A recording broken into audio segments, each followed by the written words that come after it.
Gracias quiero dar al divino laberinto de los efectos y de las causas, por la diversidad de las criaturas que forman este singular universo, por la razón que no cesará de soñar con un plano del laberinto, por el rostro de Helena y la perseverancia de Ulises, por el amor que nos deja ver a los otros como los ve la divinidad, por el fulgor del fuego que ningún ser humano puede mirar sin un asombro antiguo, por la caoba, el cedro y el sándalo, por el pan y la sal, por el misterio de la rosa que prodiga color y que no lo ve, por el arte de la amistad, por el mar que es un desierto resplandeciente y una cifra de cosas que no sabemos, por la mañana que nos depara la ilusión de un principio, por la noche su tiniebla y su astronomía, por el valor y la felicidad de los otros, por la patria sentida en los jazmines o en una vieja espada, por Whitman y Francisco de Asís, que ya escribieron el poema, por el hecho que el poema es inagotable y se confunde con las sumas de las criaturas y no llegará jamás al último verso, y varía según los hombres, por los minutos que preceden el sueño, por el sueño y la muerte, esos dos tesoros ocultos, por los íntimos dones que no enumero, por la música, misteriosa forma del tiempo.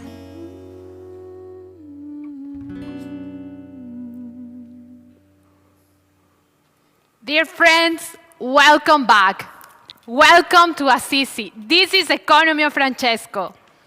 We are here in this wonderful chapel of Frate Elia of the Basilica of St. Francis. We would like to thank our light designer, Jean-Paul Corradori, and the event director, Maria Amatacalo. Thank you, Valentino, for giving us these wonderful verses from Borges. Welcome back to everyone, and thank you for your presence and your participation.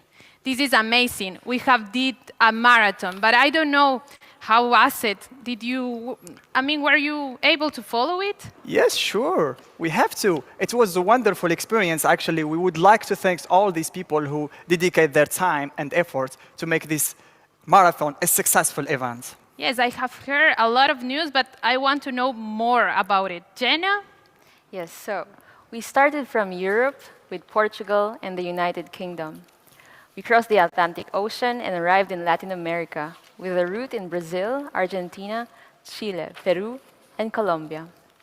We traveled to North America, where we were hosted by the United States and Mexico, and then Philippines, South Korea, India, Sri Lanka, Ukraine, Croatia, Nigeria, Cameroon, Burkina Faso, Spain, and back to Italy. They took us on an amazing journey through their territories, cultures and experiences, local projects, and calls for action. And now we have a special video with another contribution from our friends of NIADO, this time from Israel and Lebanon. Let's welcome Idan Abrahamson and Sarah Himadeh.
Wow, this song has a deep meaning for you, for me. I love it so much. Thank you, Idan and Sarah. Thank you very much. And now we'll move on. Today's first session entitled Vocation and Profit Toolbox, which will be introduced by the people involved. Hi, greetings from Venezuela. Vocation and profit for me is the challenge to do business in a better way. It's to stay creative and it's an opportunity to practice fraternity. Living fraternity and complementing each other beyond the distance. Vocation and Profit is the place where the economy of Francesco starts. Vocation for me is the call to put our gifts at the service of our communities, and profit is the relationship between what we do and what allows us to continue doing it.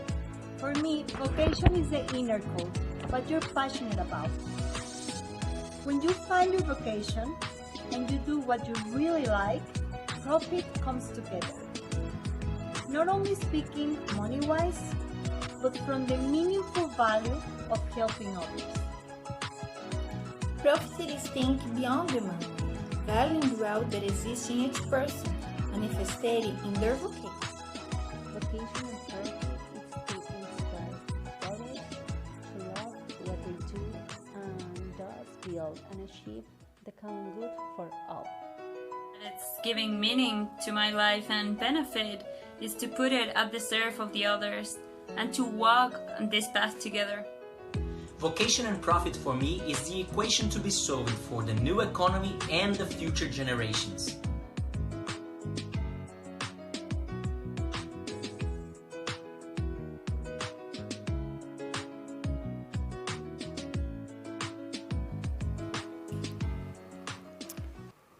And now we give the floor back to the session.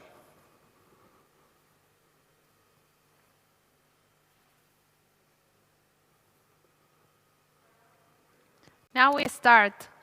Hello, guys. Are you there? Can you hear us? Hello? Perfect. Let's give the floor. Where is everybody? Oh, I see Enrique is joining. Hi, Enrique.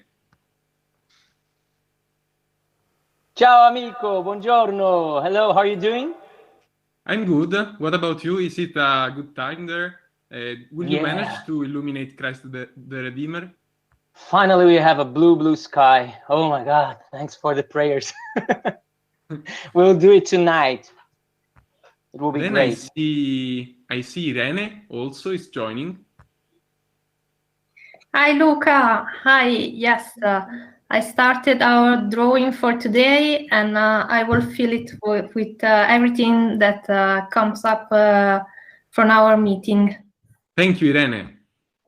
And who else? I see Fabrizio. Yes, Fabrizio. Are you with us?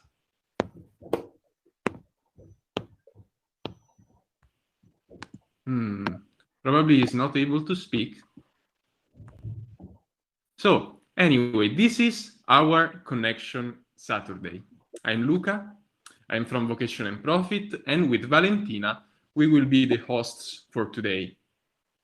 So, the Connection Saturday is a weekly meeting that we are having as a Vocation and Profit Village since April, in which we ask about each other and we create a sense of connection between ourselves. And today, it is a very special Connection Saturday because of you. So we have not only to establish connection between ourselves, but also with you. We usually start our weekly meeting with a check-in question. For today, the check-in question is, what color do you feel like? Giovanni, could you please show the screen? Okay. For those who are watching us, for the public, that is the code you see in the top right corner, 7341286. What color do you feel like today, and which is the connected emotion? For example, red, excited, or blue, calm, or green, hopeful.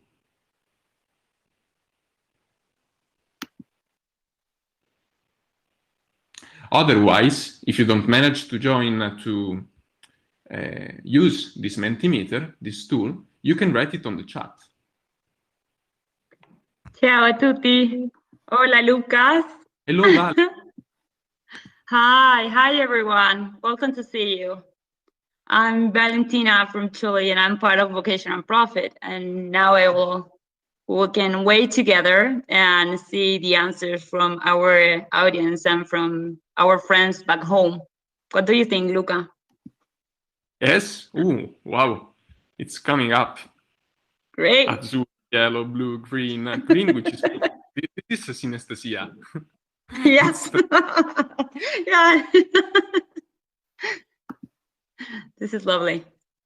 So welcome you all. Hey, I know, Luca, you invite someone else. Yes, I invited villagers from other villages to join us. They represent you, the public, somehow. So we have Tamiris from Policies and Happiness. Tamiris, welcome. Welcome, Tamiris. Hey. Then Andrea and Maria from Finance and Humanity. Hello, everybody. Good afternoon.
well, studying for the exams, doing the homework, whatever. But what is the vocation of such a student? Well, it can be as little as helping an elderly person go to the supermarket and buy things for that person, or as big as being with us in the economy of Francesco, building a new economy.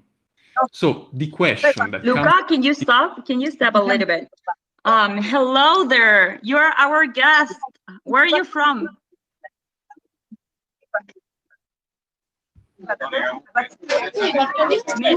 Miss, hello, where are you from? Probably. Can I ask you? Hello? Hi, how are you? Do you hear me? And Valentina from Chile. Can I ask you for a favor? I think she's Daniela. So we welcome her and we move on. Great. Okay, let's move on. Thank you, Thank Vale. you, Luca. Thank you, Vale. So the question I was about to say is the hard question. What is the creative tension for you when you try to focus on your vocation, but also recognize the reality and necessity for profit? And you see it in the slide. Yes, I can. So we invite you to write your answer in the chat in any language. And it is a slow question, you know, so we don't expect you to know the answer right now, but we love to take this question and maybe answer it together in our next session. Great, thank you. Thank you, Luca. And now we want to go deeper in our culture and principles. So we'll listen to different villages, and we develop here in Vocation and Profit our principles to help bring it together and and build a strong community. This gives us a heart open to continue the co-creation process and learning together at the serve of the economy of Francesco community. So Giovanni, can you switch the slide, please? And let's learn a little bit more about this. Hello. Well, in order to put vocation first, we discovered that we needed a common mindset and developed the model tree to represent the culture of our village. We think that culture is important because it creates a common sense of what is important to achieve as a community. We did a process together, and these are the roots of our tree. Dignity, we made the concept our own and work together, acknowledging that everyone is unique and has a special treasure to give. This has allowed solidarity to flourish. We share interests and needs among ourselves. We built a community that acts as a whole, taking care of the common good. We practice an attitude of permanent service to the needs of the others. We have all stopped doing things or given up moments of rest, leisure, family. Why? Because we all need a purpose in our life, and we found here, and it makes us happy. This leads immediately to the next one, sustainability. We are motivated about enlightening people in the search for their own vocation and profit. We are working as guardians for future generations, as happiness has to be sustainable. Subsidiarity. This is complex and means to give support when needed, but also knowing how to withdraw.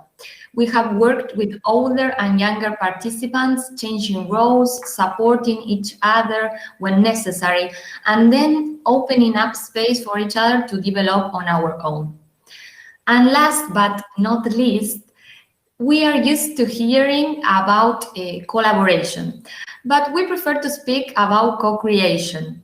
We believe that in doing together, people improve their individual skills and capacities, but also the ability to add new value to their own creativity from the debate and the contact with the others.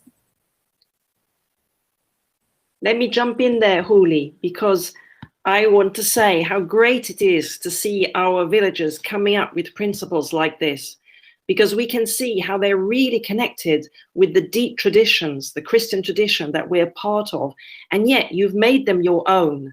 So you've received something from the church, from the Bible, from the tradition, but you're adding your own contribution to it. You're enriching that tradition, and then you're handing it on to others today and into the future.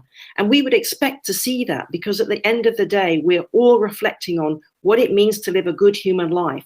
And we can find very similar principles in the other great wisdom, religious and philosophical traditions of the world. And we can all meet each other here, building a common good together, but each one finding our own identity and individuality, and it being enhanced and enriched and strengthened by being part of this great tradition. So it's so great to see our village being part of that wonderful work. Well done, villagers. Thank you, Helen. Helen, don't go. Yes, there you go. So listen to you too. This reminds me our first time, being together and listening one another and observing and getting to know each other. So we start sharing our talents and abilities in the service of the community here in Vocation and Profit. We began to trust to each other and create deep bonds. We have empathized.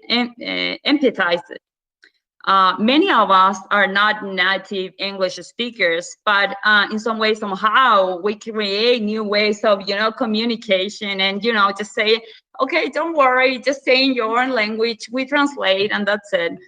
And this is one of our strongest points, create and building community and relationships. And in the other hand, we have discovered that every one of us here in Vocation and Profit had a healthy tension discovering their own vocation and profit and how put it at the service to the others. And during these months, we have been meeting weekly since March, April around, and we have this discussion about learning from the past, what we want to maintain, and what we would like to improve to and contribute together in the village and also in the economy of Francesco. So our process of co-creation has opened us a gift, in my opinion, to the beauty of working together in an interdisciplinary dialogue and sharing old and new learning, different views, with wisdoms, ambitions, and open to the abundance of life. Looking our tree model, our roots, our mindset opens a space for personal and collaborative creativity open to life. And this is reflect of our behavior and our impact in the society, I think. Building Vocation and Profit principles allowed us to build a safe space and consider the conditions would allow us to express ourselves and our personal calling and skills, vocation, in the service of the village, task or profit, you will say in some way, somehow, and to know what need to be respected to be successful. So the task should not overwhelm the team, but to help us to learn together and work forward. So in the last part, I will just say our experience of learning and continues us in a source of beauty and joy, because we're saying, right, like Eve said it, far but together, right? What do you think, Luca? Oh, I think, I think that we should, we started from the heart, from these principles, but we didn't stop to these principles. Yeah, you're right. Right? So we started also to have an ideation process And this is the part of the head of our conference that you mentioned before, Vale. So if we started the heart with the questions, then we will also start the head with other questions. We would like to give you a question that we have, and it is this one. If vocation and profit is a common home to be built, what unique brick can I bring? So for me, at least, this question meant trying to identify in my daily reality something that spoke of the economy of Francesco. And I found it into my family firm. And I have been trying to transform it into a benefit corporation, but it's difficult, right? So I needed to ask for help. And so the second question that I asked myself is, if this brick, is it too heavy to carry only for me? To whom can I ask help? And Adriana gave me a hand by giving me the contact of a person she knows, and that she went through the same challenges that I went through. And I felt really sustained into this, both materially and emotionally.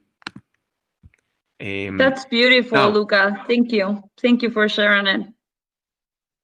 Now, there is these two questions are really important, and there will be 1,000 of other examples that I would like to tell you, but maybe we can get together another time. You can write to me, because now we have to go to the heart of the head. Okay, so Marcia let's move on. Will present us their testimonies. Please come up, guys. Hi, thanks, Luca. I'm so happy to be here, and thanks, Vale. I would like to share the gift that I received here in Vocation and Profit. The Vocation and Profit Fraternity experience was just amazing for me. We have learned that despite the distance, we can create experience together and have fun. Like Vale was saying first, in spite of wanting to be present in the different activities, it was a little difficult for me because I was working on a weekday until I received an invitation from Vale to help with a little virtual cake for our first Vocation and Party celebration. And that's where it all started for me. It was really, really a gift to find such incredible people. These people that I have not seen in person until now, but I feel like I know each one of you from a long time ago. And you are my friends, and we can have fun together.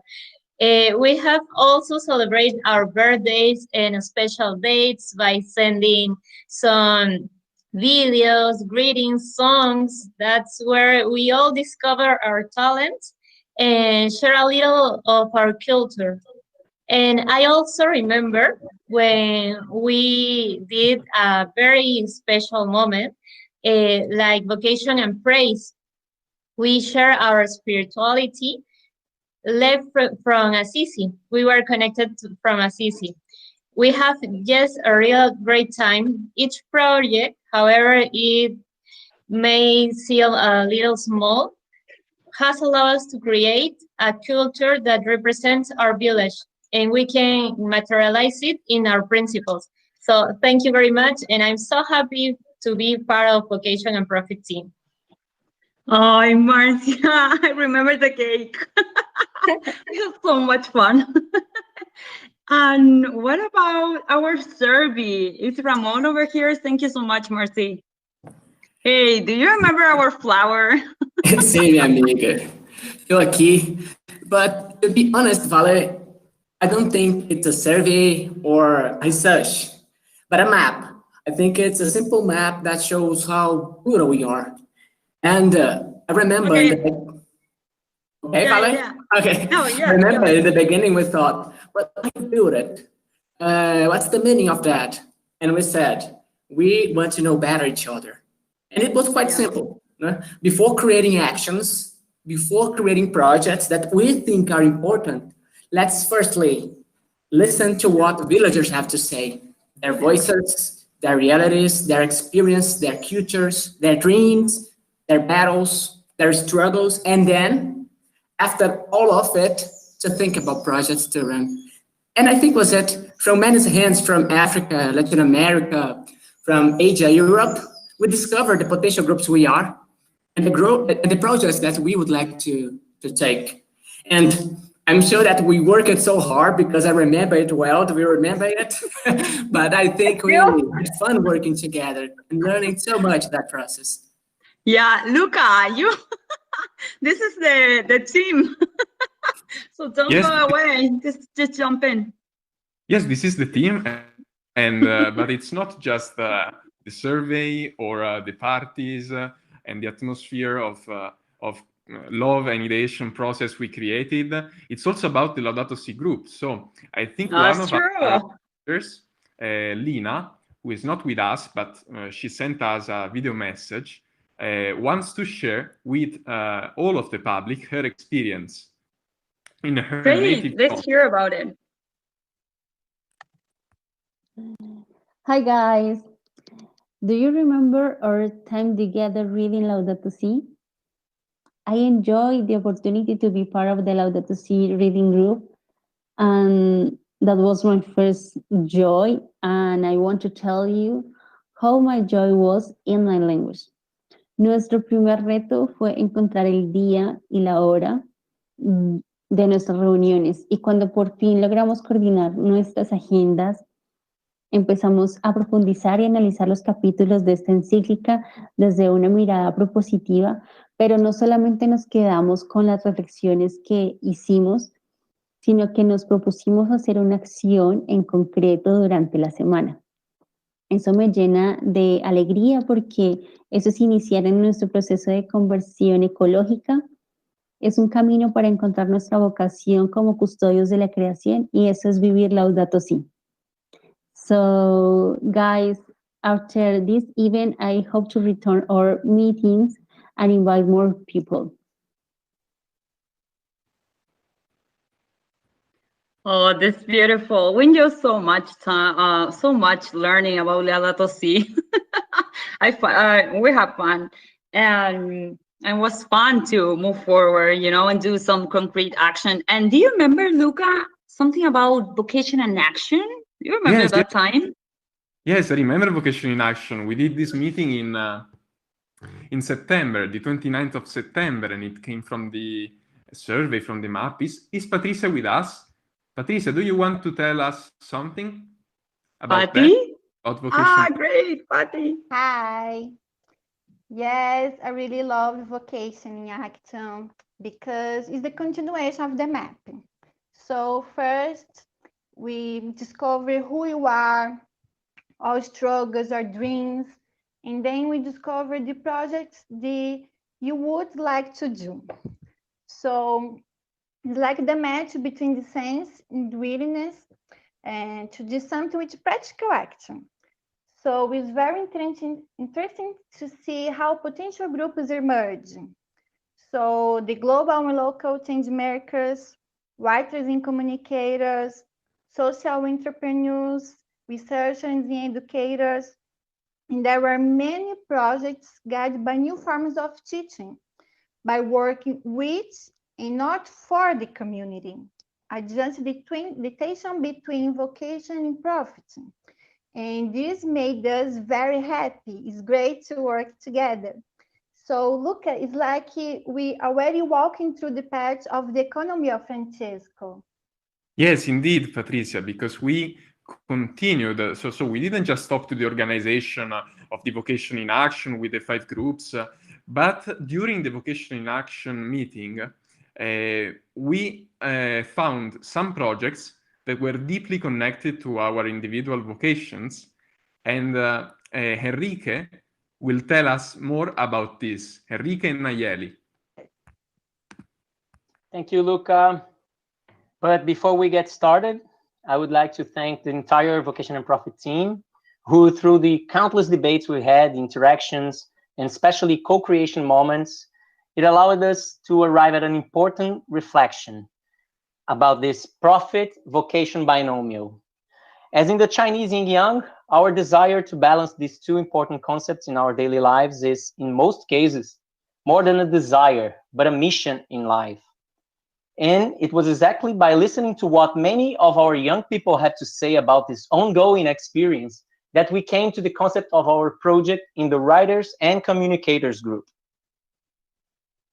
EOF, Economia Francesco, is such an important initiative to the world, as we know, and we want to reshape the economy at different levels, from the government to organizations and individuals. This project focuses on the individual level. We want to be companions of those people who set out on the quest to search for the meaning of life, and also their motivators, in order to encourage them to already act in their daily lives. All of these through an actionable podcast channel. We want to help people understand that everyone can be a hero in their local communities and in society as a whole, from the moment they start to recognize and understand the relationship of their vocation to their career and the career they want to follow, and become aware of the impact they have through their work for the whole collectivity. Also, we want to make even more visible and inspiring the movement that is already happening in the organizational environment, such as in the B Corps, the Blueprint for Better Business framework, and in the economy of communion, for example. But a dream without action is just a wish. We are more than a podcast. We are a movement of people, a movement that wants to encourage the listener to act and promote change in daily life. And how does it work? Our podcast will feature guests whose purpose and insight are in line with the EOF principles and proposals. They will share their personal stories about how they pursue their careers as their vocations and how they thrive to have a positive impact on society. At the end of the show, we will summarize what the guests have shared and turn it into an actionable and feasible quest for the listener to take actions in his or her daily life. We will then collect listeners' stories. Those stories will help us measure how well we run the podcast and also encourage more listeners to join this mission. So, when we were thinking about the name, we wanted something that truly connected with our calling to promote vocation and profit. So we put profit on the table. We think this is catchy because people have different interpretations of this word. But profit podcast sounds boring, right? We don't want people to perceive us as a bunch of boring people. And this is not just any podcast. This must be a place where people take actions. So we want something that suggests action, adventure. We want to make this a quest. Let me introduce you to the Profit Podcast, a funny, fun, and easy to listen 15-minute podcast channel that aims to share great stories about leaders who pursue their careers as a call to their purpose in life and encourages the listeners to make a positive impact in their daily life through the quest set out to them at each episode. We have prepared a brief intro of the podcast, and I am excited to share with you now. Giovanni? We explore practical ways to put our inner calls at the service of the common good. Welcome to the Profit Podcast. Hi, ciao, hola, ni hao, hoi, apa kabar, xin chao, sawadika, marhaban. Welcome to the show. You are listening to episode 0 of the Profit Podcast. I'm your host, Evelyn Sanchez. Thank you, Giovanni. We aim to launch the Profit Podcast in the second quarter of 2021, and you will be able to listen on Apple Podcasts, Spotify, and Google Podcasts. You can already follow us on Instagram and Facebook for updates. You will be among the first to know when we are officially launched. And if you know someone who will be perfect as our speaker, and that includes you and your superpowers, or if you have any idea of a theme for an episode you'd like to listen, feel free to contact us, please. Ingrid from our team will be sharing our social media in the chat right now. So, As you could see, we want to foster change from the inside out. We want to cause a spark within these inner universes of ours, which could result in a whole new Big Bang. Change is what we need. Change through people willing to make it happen. We need change makers. By the way, one of those special people with these amazing superpowers is waiting for us in Mexico right now. Nayeli, I've heard that you have also some pretty good news to tell us. How are you? I'm fine. How are you? I'm fine too. I'm curious about your projects. Oh, thanks a lot, Enrique. It's been a pleasure to meet someone as energetic as you from a beautiful country like Brazil. Thank you and all of your team for everything you've done. It is truly amazing. Thank you. Good luck. Yes, we also have some good news to share. Good afternoon, everybody. It is truly an honor to speak on behalf of this unique village and a special team that we've become, the Changemaker. This team is now a part of each one of us. I can assure you that we all consider this team as a valuable asset in our lives because it has literally changed our way of thinking and acting. We have learned so much from each other and become such a great team because we are all driven by our vocations and ways of helping others. The wisdom of each one of our members, including the seniors that we love, is a gift to us from the economy of Francesco. We all have been working from our mindsets, which have reflected on our behavior, generating an impact in our surroundings. This design process began 3 months ago and has developed a canvas as a tool that projects the passion, compromise, and love that we have all put in this project. By working together as change makers, we have created this. You could see the name in the other slide, or name. Dear Gio, could we go to the last, to the other? No, that's all right. No. Yeah, that's perfect. Thank you, Gio. Well, by working together as change makers, we have created these principles with the sole desire to help others. These were already explained by my friend Julie, so I will go to the next part. This is our canvas, where we have projected all of our ideas. Here you can see our project, our principles, for whom, stakeholders, milestones, impacts, team value, metrics, for whom, objectives, why, cost, etc.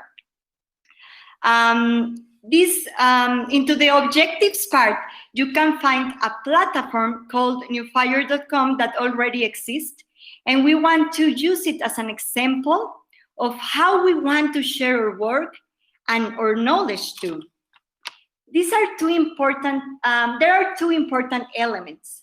Number one, having the confidence to have the conversations about vocation and profit and to learn from it and to be able to share that learning together with each one of, with each one other in the platform. And of course, there's a number two, and the platform is a project that means profit, but it needs to be informed by humanity and conversation. That's the real vocation. And we are going to see our team value now.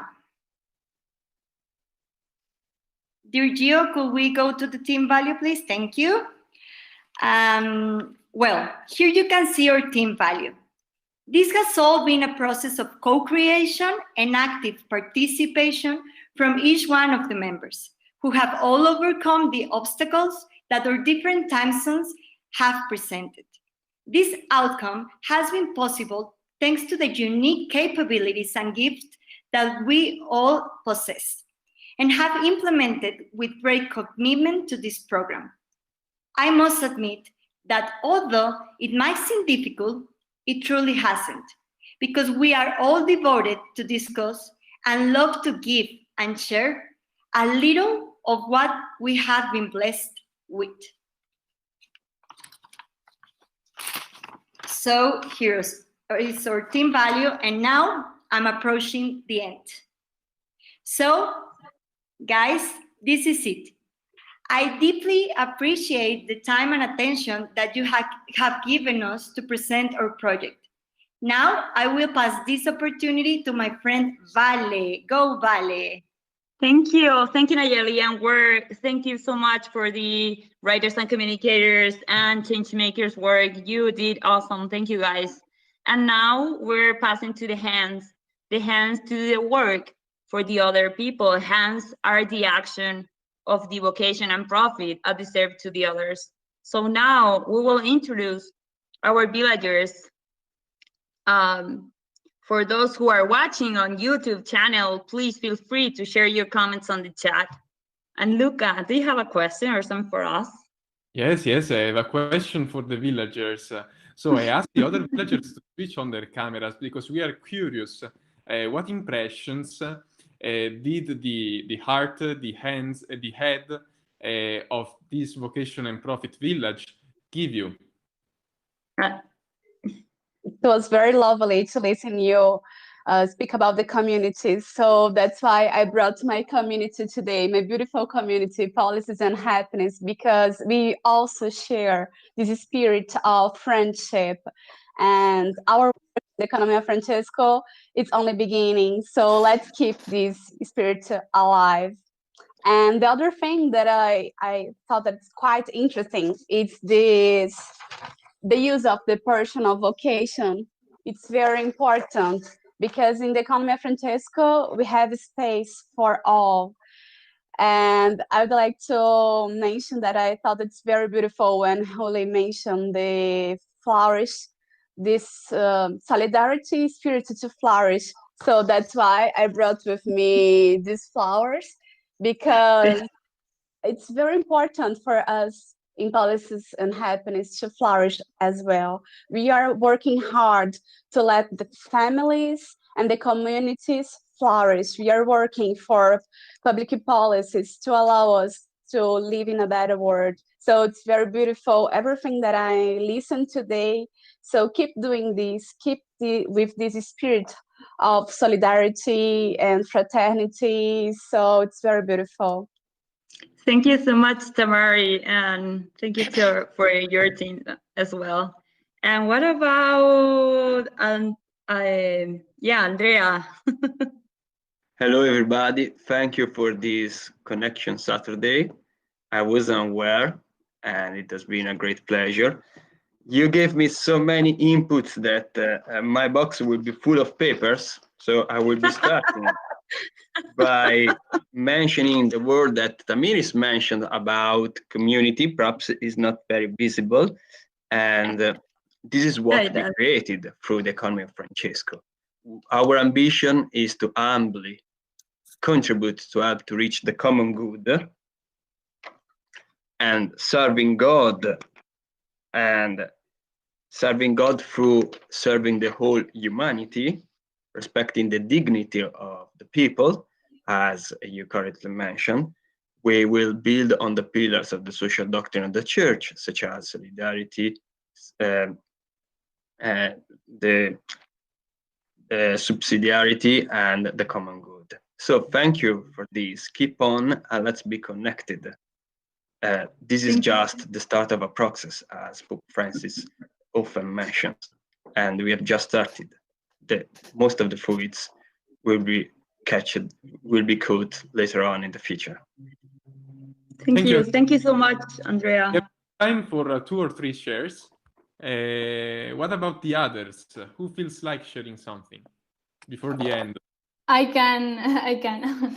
First of all, thank you, friends, for inviting me here. It's been a nice time to see what you have been doing till now.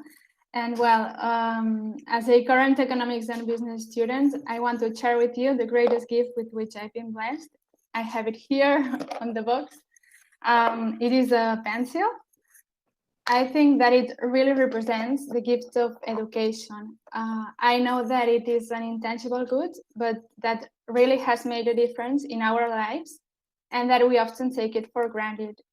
Nowadays, unfortunately, many children have no access to education, no opportunities to develop their skills and to have a decent life. So I think that this idea really links to the words you have mentioned of dignity, solidarity, and service, because we must all have the vocation to be at the service of those who don't have access to education, stand in solidarity with them, and work to ensure that they can have a dignified life.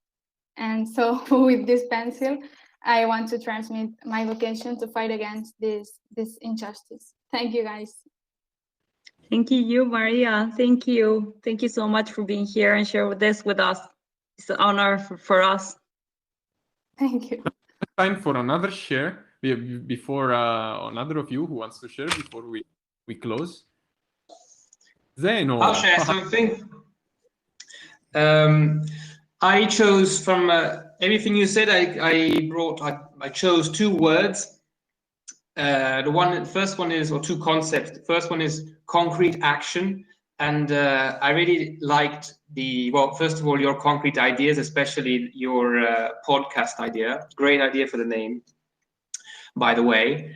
And I think it's nice to see that there are a lot of places in which a lot of people, young people, talk and talk and talk, but then ideas remain ideas and nothing becomes concrete. And what I like of the Economy of Francesco, and in particular of your presentation, is these to see how what we believe in actually becomes something concrete. Then it may become something huge, it may not, but it's really nice to see that words and thoughts actually become something concrete to change the world.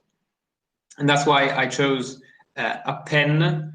I didn't copy Maria, but almost. I chose a pen with which we can start writing our new experience, and as people and as the Economy of Francesco. So thank you very much. Thank you, Zeno. For the others who didn't manage to speak, we are sorry. We will gather your impressions later on and maybe can share with our network. And get together and keep learning. So, so Luca, do you have an invitation for us? I have one last question. So we usually end our Connection Saturday with a checkout question. As we started with a check-in, we end with a checkout.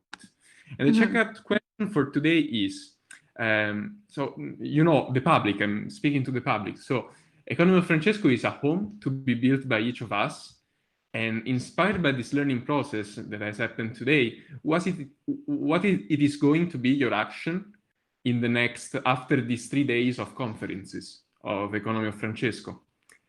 We have a Mentimeter with the same code as before, 73, 41, 28, 6. You can share the answers with us.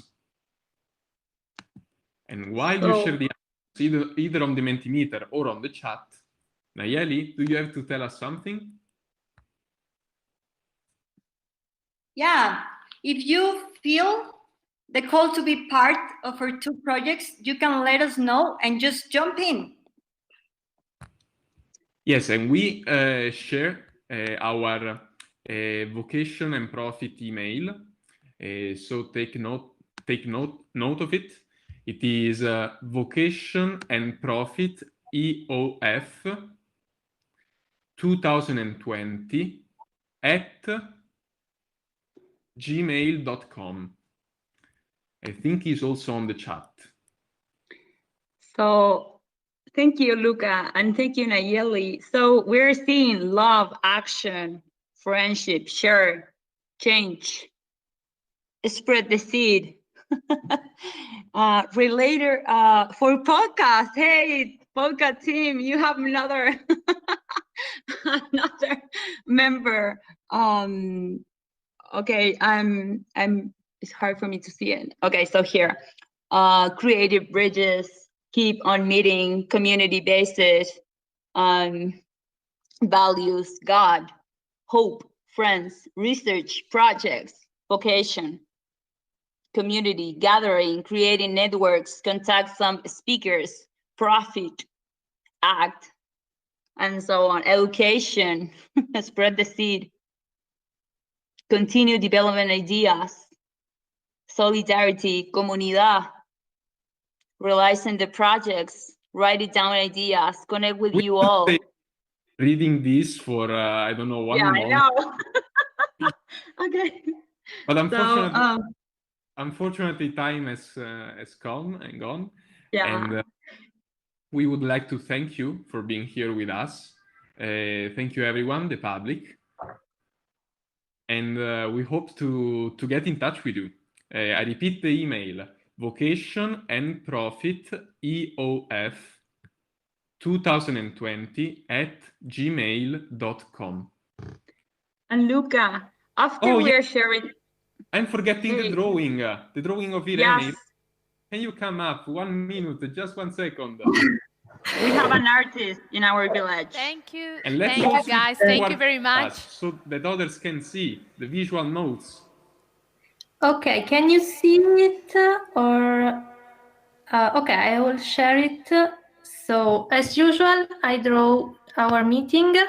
As you see, I fill it with everything that happened today. We started with explaining that this is a Connection Saturday. Our check-in question, what color do you feel today?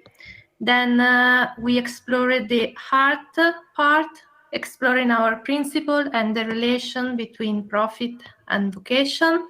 The head, presenting our projects like the Profit Podcast and the Global Changemakers project. And we finished with the hands part, thinking about the next step of our action. Thank you, Irene. Thank you, Irene. Now we pass the word. Yeah. Thank you very much, guys. Thank you. Thank you so much, Irene, for this beautiful, you're getting better every day. Thank you. Yeah, Thank you, and guys. after we're sharing this question, we have pleased and thankful with everyone that's here with us attending this call for serves, and thanks for being part of our regular meetings, Vocation and Profit. We are very enthusiastic about co-creating this session for you. We have been working for weeks. Thank you for we your hope interest. you enjoyed yourself as much as we did. We're really excited to hear more for your learning process here in the economy of Francesco. And we encourage you to spread the seed of how you are putting vocation and profit at the serve to the others, and share your gift with your community. And Luca. Guys, So thank you, guys. Let's call our team. People, just jump in. That's the end, Vale. Yes. Goodbye. Thank you. Thank you, guys. Thank you, guys. You're awesome. So, guys, Thank you, guys. open Thank your you for microphone. Say inspiring- goodbye. Bye. Thank you very much. Thank you. Ciao, ciao. Ciao a tutti. So now, thanks to Eve Sanchez, she wrote a song also called Far But Together. She was inspired by the economy of Francesco, and thanks to all the participants of this enriching moment.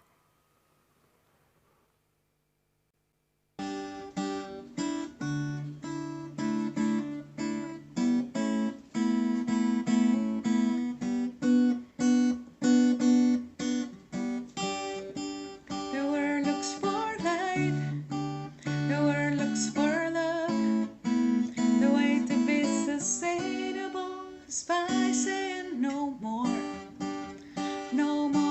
homeless, no more hunger.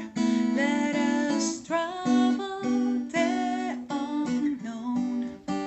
We breathe the same air, we use the same light. No one can be left behind. What is it that we need to let go? And what needs to be born to make our connection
words, turning conscience into actions. It inspires to create.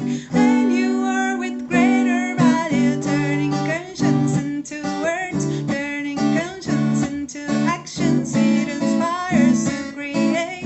When you are with greater value, turning conscience into words, turning conscience into actions. We take with us what we gave. And you are with greater value, turning conscience into words, turning conscience into actions. We take with us what we gave. And you are with greater value, far but together, sense of belonging.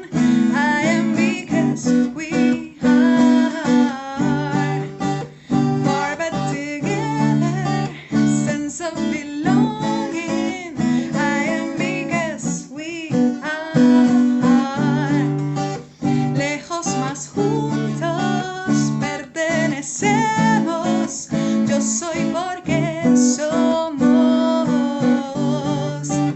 longe mais juntos pertencemos. Eu sou porque somos, lontani ma uniti apparteniamo. Sono perché siamo l'uomo ensemble, nous appartenons.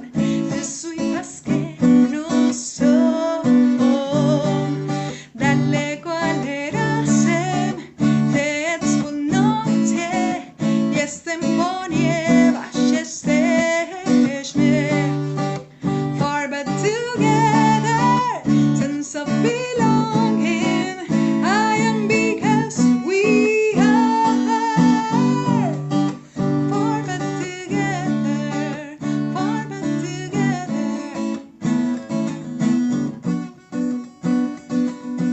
Be in the right place, be in the right time, be with the right people, in the right way, be in the right place, be in the right Amazing.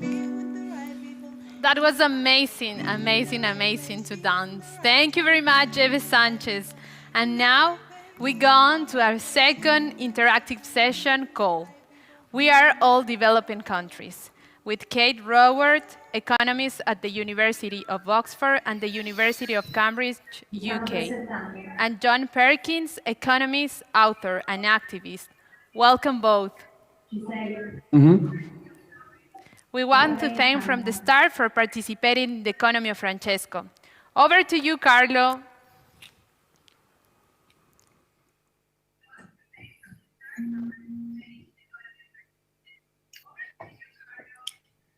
Hello.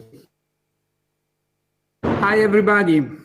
My name is Carlo Giardinetti, and I'm not an economist. In fact, I never understood anything about economy until the economy of Francesco came into my life. And all of a sudden, I understood that the economy is much more and much beyond a few graphs that I could never understand.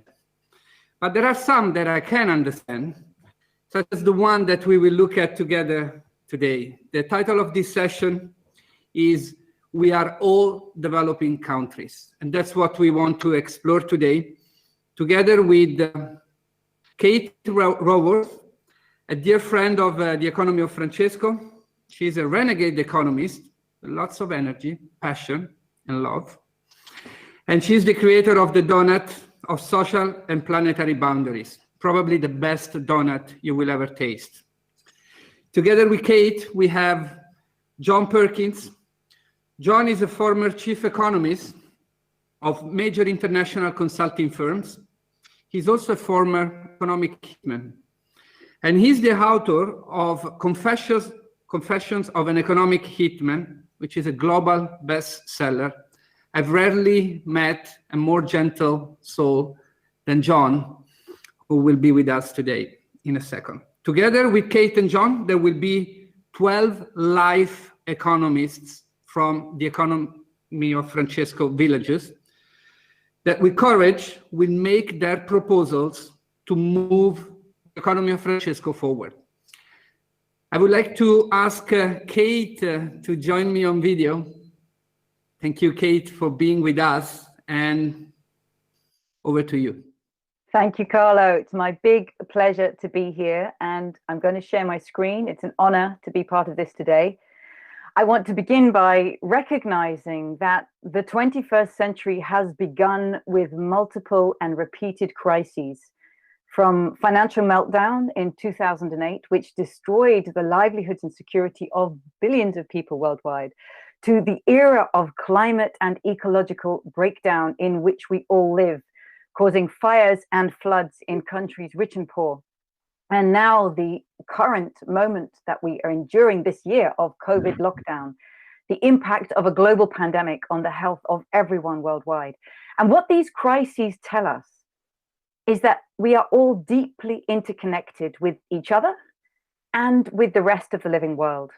They tell us that these crises are actually arising from the very systems that we have created, systems that pursue endless expansion of finance, and you get a subprime mortgage collapse, endless expansion of human activity and use of fossil fuel resources, and we break down the stability of our climate. We destroy the web of life, endless expansion of humanity into areas of wildlife and constant travel by airplane, and we create a global health pandemic. So we need to reimagine what human prosperity looks like in the 21st century in a vision that doesn't depend on endless expansion everywhere. And so for this, I want to offer you a conception that actually tackles these sharp inequalities we see of gender and of race, of wealth and power, these inequalities of global south and global north. And so I offer you a donut. It is, as Carlos says, the only one that actually turns out to be good for us. So think of this as a compass for the 21st century. The goal is to leave nobody in the hole in the middle of the donut, falling short on the essentials of life. That's where people don't have the food and water and healthcare, housing, political voice, income and work equality that every person has a claim to. I can say that because I have crowdsourced these 12 social dimensions from the world's governments. They are the social priorities of the Sustainable Development Goals. So every government in the world has already agreed that every person in the world has a claim to meeting these essentials. Leave no one in the hole. Get everybody over that social foundation. But at the same time, we must not overshoot that outer ring, the ecological ceiling, because there we put so much pressure on Earth's life-supporting systems that we break them down. We destabilize the climate. We destroy the web of life. We create a hole in the ozone layer. We create ocean acidification. And these are the 9 planetary boundaries that have been recognized only for just a decade as the critical life-supporting systems that make this living planet a uniquely hospitable planet for life as is known in the universe. We'd be pretty crazy to destroy those conditions for life. So the goal here is to meet the needs of all people within the means of the living planet. And suddenly humanity's aim isn't endless expansion, it's thriving in balance, a bit like a heartbeat, which is how a living system thrives. If we're going to thrive in balance, though, the challenge is that we are so far from balance right now. And all of the red in this image shows you the extent to which humanity is falling short and already an overshoot. So in the middle there, the red is the extent of human deprivation on food, for example. That little red wedge goes 11% of the way towards the center of the circle, because 11% of people worldwide do not have enough food to eat every day. But you can see on every one of those social dimensions, there is extreme human deprivation. And it's happening in countries predominantly in the world's poorest countries, but also there's deprivation in the midst of plenty in the world's richest countries. So we must eliminate all of that red from the middle of the circle. But we must do it while already coming back within planetary boundaries. We've overshot the boundary on climate, on biodiversity loss, on excessive fertilizer use, on land conversion. So I say this is humanity's 21st century selfie. This is a portrait of us, the human beings who are alive on this planet in these early days of the 21st century. And we are the first generation to see the extent of shortfall and overshoot at the same time. So why would we expect last century's economic theories and governmental policies and business models to turn this around? They won't. They weren't designed to solve this challenge. We need to come with new economic theories and policies and business models of our own that are fit for our times to turn this story around. And in 2020, we know this is the beginning of a critical decade in which we must halve global carbon emissions, in which we must begin to restore and regenerate the living systems of Earth, in which we must strive to meet those social goals of the Sustainable Development Goals. So this year is a crucial beginning to turning this story around and enabling our grandchildren, every one of us listening now, our grandchildren, to ask us when they are the age we are now, did you know? And what did you do once you knew? So this picture I'm showing you, this humanity selfie, is a global portrait of humanity now. But let's bring it down to the very different story in different nations. And here are 3 countries across the range. So let me start with Rwanda. We can see that Rwanda is massively falling short on meeting people's essential needs. There's a lot of red deprivation in the middle of that circle, but it's not overshooting its pressure on any of those planetary boundaries. The people of Rwanda are living well within their share of planetary boundary. In the middle, we've got Brazil. Like many countries, it's partly falling short and already in overshoot. So it's got the double whammy of meeting people's needs and already coming back within planetary boundaries. And then I have the US, a country that, because it's got a very high income per capita, $63,000 per person, we'd expect was easily meeting the essential needs of all its people, but still it's not because of inequalities, even in the world's richest countries, but massively overshooting its pressure on the planet. By the way, that big red overshoot is true for every high income nation. If you want to see a story of a country that's closer than most to achieving the donut, it's Vietnam, still falling short on meeting its people's needs, but only slightly in overshoot of its pressure on the planet. So this begins to give us hope that it might be possible for all countries to aim for this. Now, here's 150 nations.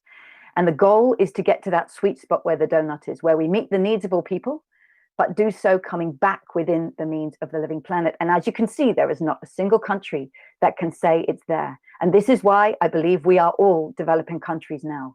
Not one country in the world can hold up its hand and say we're developed. So I invite everybody in this conversation to catch yourself the next time you say developed countries. I don't think there are any. We all need the humility and ambition to transform this journey. Think of the world's lowest income countries today, which are very far from meeting their people's needs, but simultaneously putting almost no pressure on the planet. How can they take a journey towards getting into the donut on a pathway that has never been taken before them? Because every country before them has pursued well-being while overshooting planetary boundaries. So how can they take an uncharted path? Is there a leapfrog opportunity? Then think of the countries that have that double whammy of needing to meet people's needs for the very first time while already coming back within planetary boundaries. Many of these are called the world's emerging economies. How can they devise new policies and business models and pursue a new vision that will take them in a direction that too has never been traveled before? And then let's come to the high income countries, the world's richest countries that have always liked to say that they're developed, but I think they need to remove that word now and take on a humility, because this too demands an unprecedented journey of transformation, meeting all of their people's needs for the first time while coming massively back within planetary boundaries. It's never been done. It's a new journey, and it requires new vision, new ambition, and new policies. And then let's remember, lastly, these countries are not all living totally separate realities. These stories are deeply interconnected through history and through power, through the history of colonialism, of high-income countries in occupying and extracting from many of today's low-income countries, a history of structural adjustment, policies imposed in the 1980s upon those lower income countries, which have actually in many ways locked them out of pursuing the well-being that they want. As current stories of debt, enduring debt that is almost unpayable, and trade rules that are skewed in the favor of the world's richest countries. Stories of resource extraction and modern day foreign direct investment and multinational companies extracting resources from the world's lower income countries, and then the impacts of climate change, which are largely created by the world's richest countries, are falling, as we know, hardest and first on the world's poorest. So there are deep inequalities between countries too. So I'm going to stop there and invite a conversation of what it would mean for countries in all of these positions to transform their domestic positions, but also transform the relationships between them so that every country can get on the track to meeting the needs of all within the means of the planet. And that way we bring ourselves into the donut sweet spot. Thank you. Thank you so much, Kate. That was, again, once more, very eloquent. And the image of the selfie of the word is impressed into my head. And the sentence that you say, how can you possibly not act once you understand and know this? If we look back, if we go forward in history and we see the question that our future generation will ask us back, they knew, and what did they do? Well, I want to be part of that history that did something, and did something through the economy of Francesco. And thanks, Kate, again. Can I invite John to come forward with your video, John? And Kate, I will see you again in a few minutes. John, indeed, where Kate left us was in a moment of saying, well, we've got here because there are things that have happened in the past, and those things are not necessarily were positive or good things that brought us to where we are. And you have been part of that history in different ways. Thank you for being with us and sharing with us your perspective of where we can go from here, given what the past has been. Well, thank you, Carlo. And Kate, that was magnificent. Thank you. I've been a great fan of your work for some time, and I love what you're doing. And I have to say that I have experienced all of that. In fact, those things that on the last part of that slide where you talked about the things that we've done, the structural adjustment policies and the extraction and the debt and so on and so forth, that was my job as an economic hitman, was to saddle countries with all of those things that have created the situation that we have today. And indeed, we are all developing countries. And I think what we can boil this down to, I'm a macroeconomist basically, and to look at the world that we've created, that my job created, that our generation created, is what we can call a death economy. And economists are increasingly using that term. It's an economic system that has exactly created that graph where nobody gets to the right place.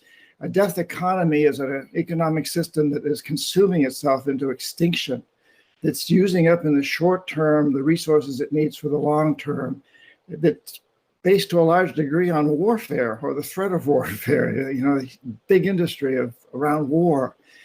It's an economic system that's driven by one goal, really, and that is to maximize short-term profits for corporations and to maximize personal consumption for people who can afford it and let the rest of the world fall apart, basically. And that's where we've got this chart. So we've got the countries that have maximized their profits the most. You had up there in that high corner of the chart where the United States is, and many of the countries that have high income, the high per capita income countries, and in the process have destroyed the environment and created all the problems that Kate, you so well identify here, of climate change, of the coronavirus. All of these problems come out of this economic system that's based on short-term maximization of profits. And I have to say, that's new in human history. It's been going on for a couple of centuries. We've been going toward it, but particularly in the post-World War II decades. But if you look at human history as being 250,000 years or so, where we've seen ourselves as human beings on this planet, most all of that time, we've been oriented toward the long term, toward making a better world for our children and grandchildren. Indigenous cultures around the world that I spend a lot of time with these days still have that goal. not the short-term goal. And what they've really created is the area we need to move into now, which we can call a life economy.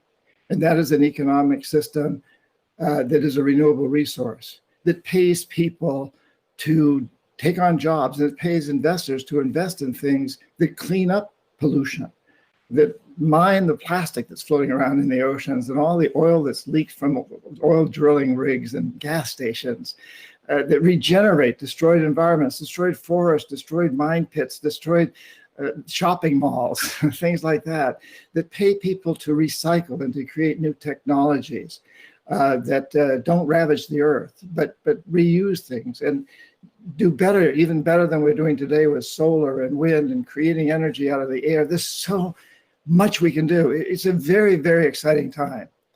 And all it takes is basically a change of that goal from the short-term maximization of material things, of profits and material consumption, to long-term benefits for people and the planet, for nature.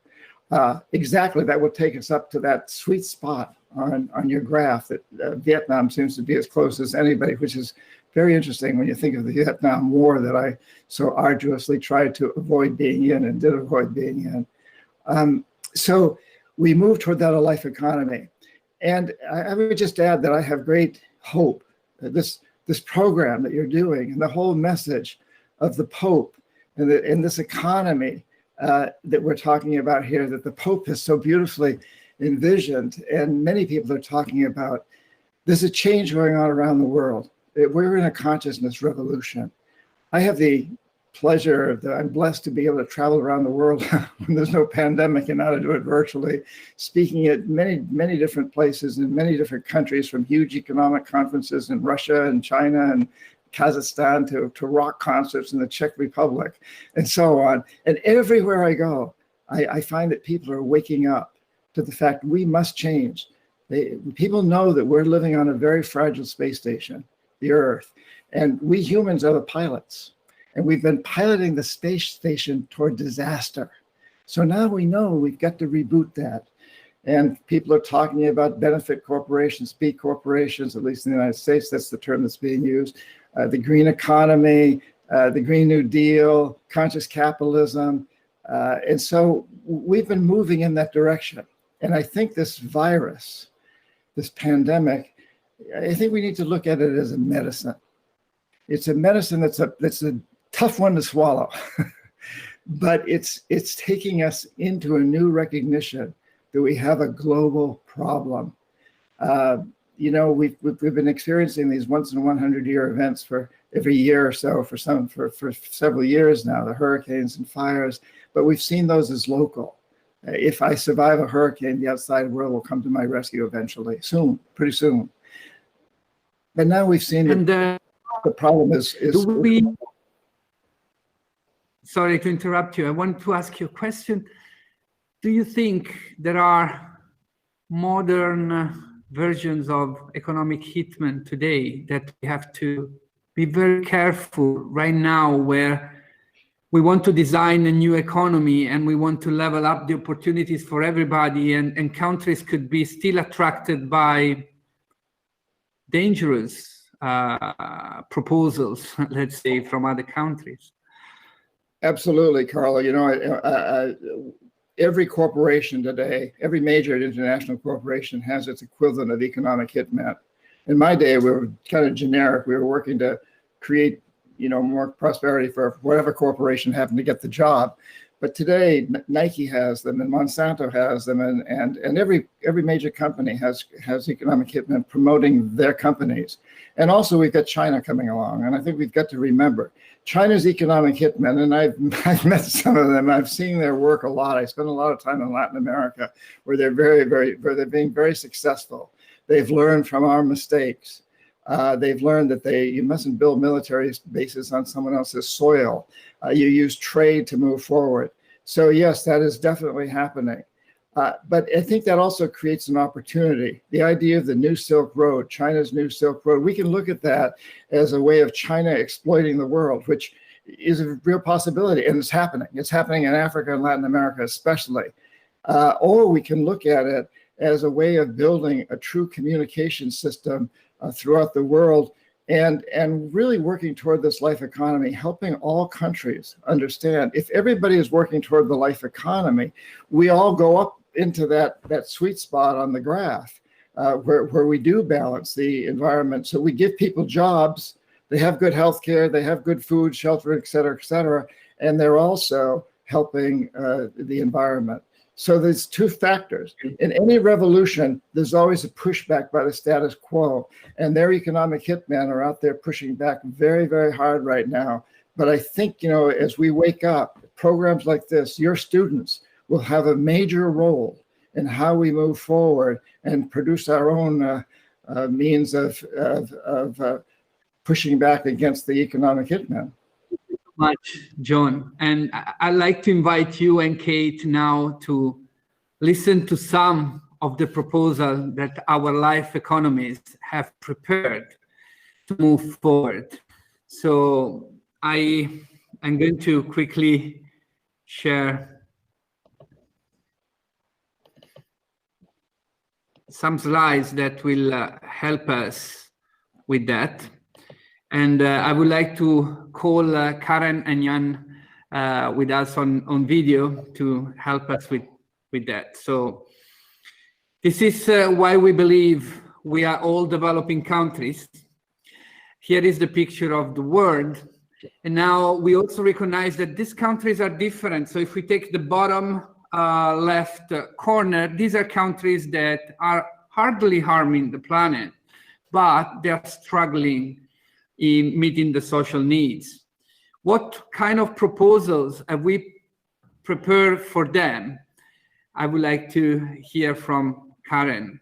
A domestic policy and an international policy that those type of countries would embrace.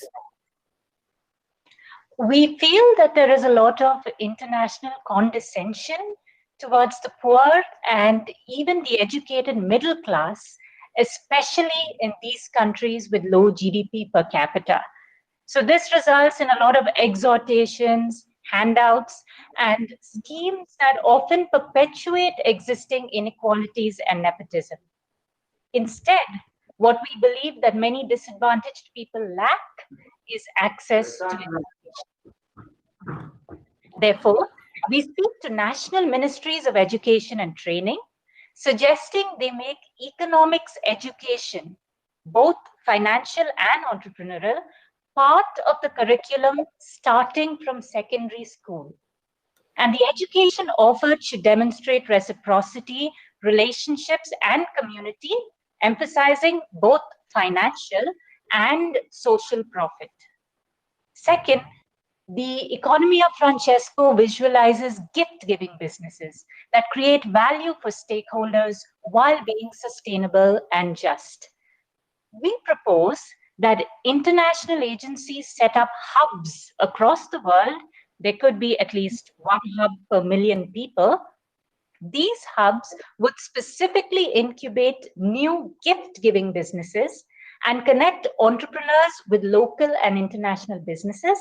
They could also be sites of sharing best practices and be observatories where people can understand how a gift-giving vision can actually be transformed into tangible organizational structures, practices, and culture, and how short-term financial profit can be an instrument, but not an end in business.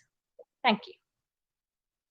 Thank you. And then if we look at the bottom right of the graph, we have countries that are already harming the planet and also not meeting the social needs. What proposal do we have for them? Thank you, Carlo, for having me. Thanks, Karen, for these valuable points. And I'm presenting here such countries as Brazil, Argentina, or Ukraine. And it's a vivid example that we do have profits, but still our social development stay low. And we explain this paradox mainly by significant capital outflows due to globalized trade and finance. Our export for years stays limited to low value-added commodities, and government debts are soaring, national currencies are depreciating. Therefore, to resolve this, we are looking into a bunch of policies that will, first of all, keep added value inside national borders, then secondly, accumulate these funds among regional peers, and finally, reinvest them to restructure our economies toward the downward. On domestic level, that implies capital controls to ensure that export revenues do not leak to tax havens, and or financial market regulations to ensure national currency strength.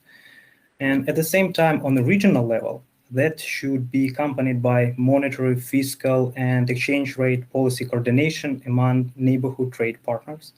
And when that is achieved, a region can start strategic planning and investments according to donor KPIs. So to sum up, our main suggestion is to establish a set of civic institutions on both local and regional level. Together, they will hold governments accountable to all these policies and create regional synergy to eventually build the donut economy. And then, thank you, Jan. If we go up on the top right corner of the graph, we have the countries that today we call in developed countries that are meeting the social needs. However, at what cost for the planet?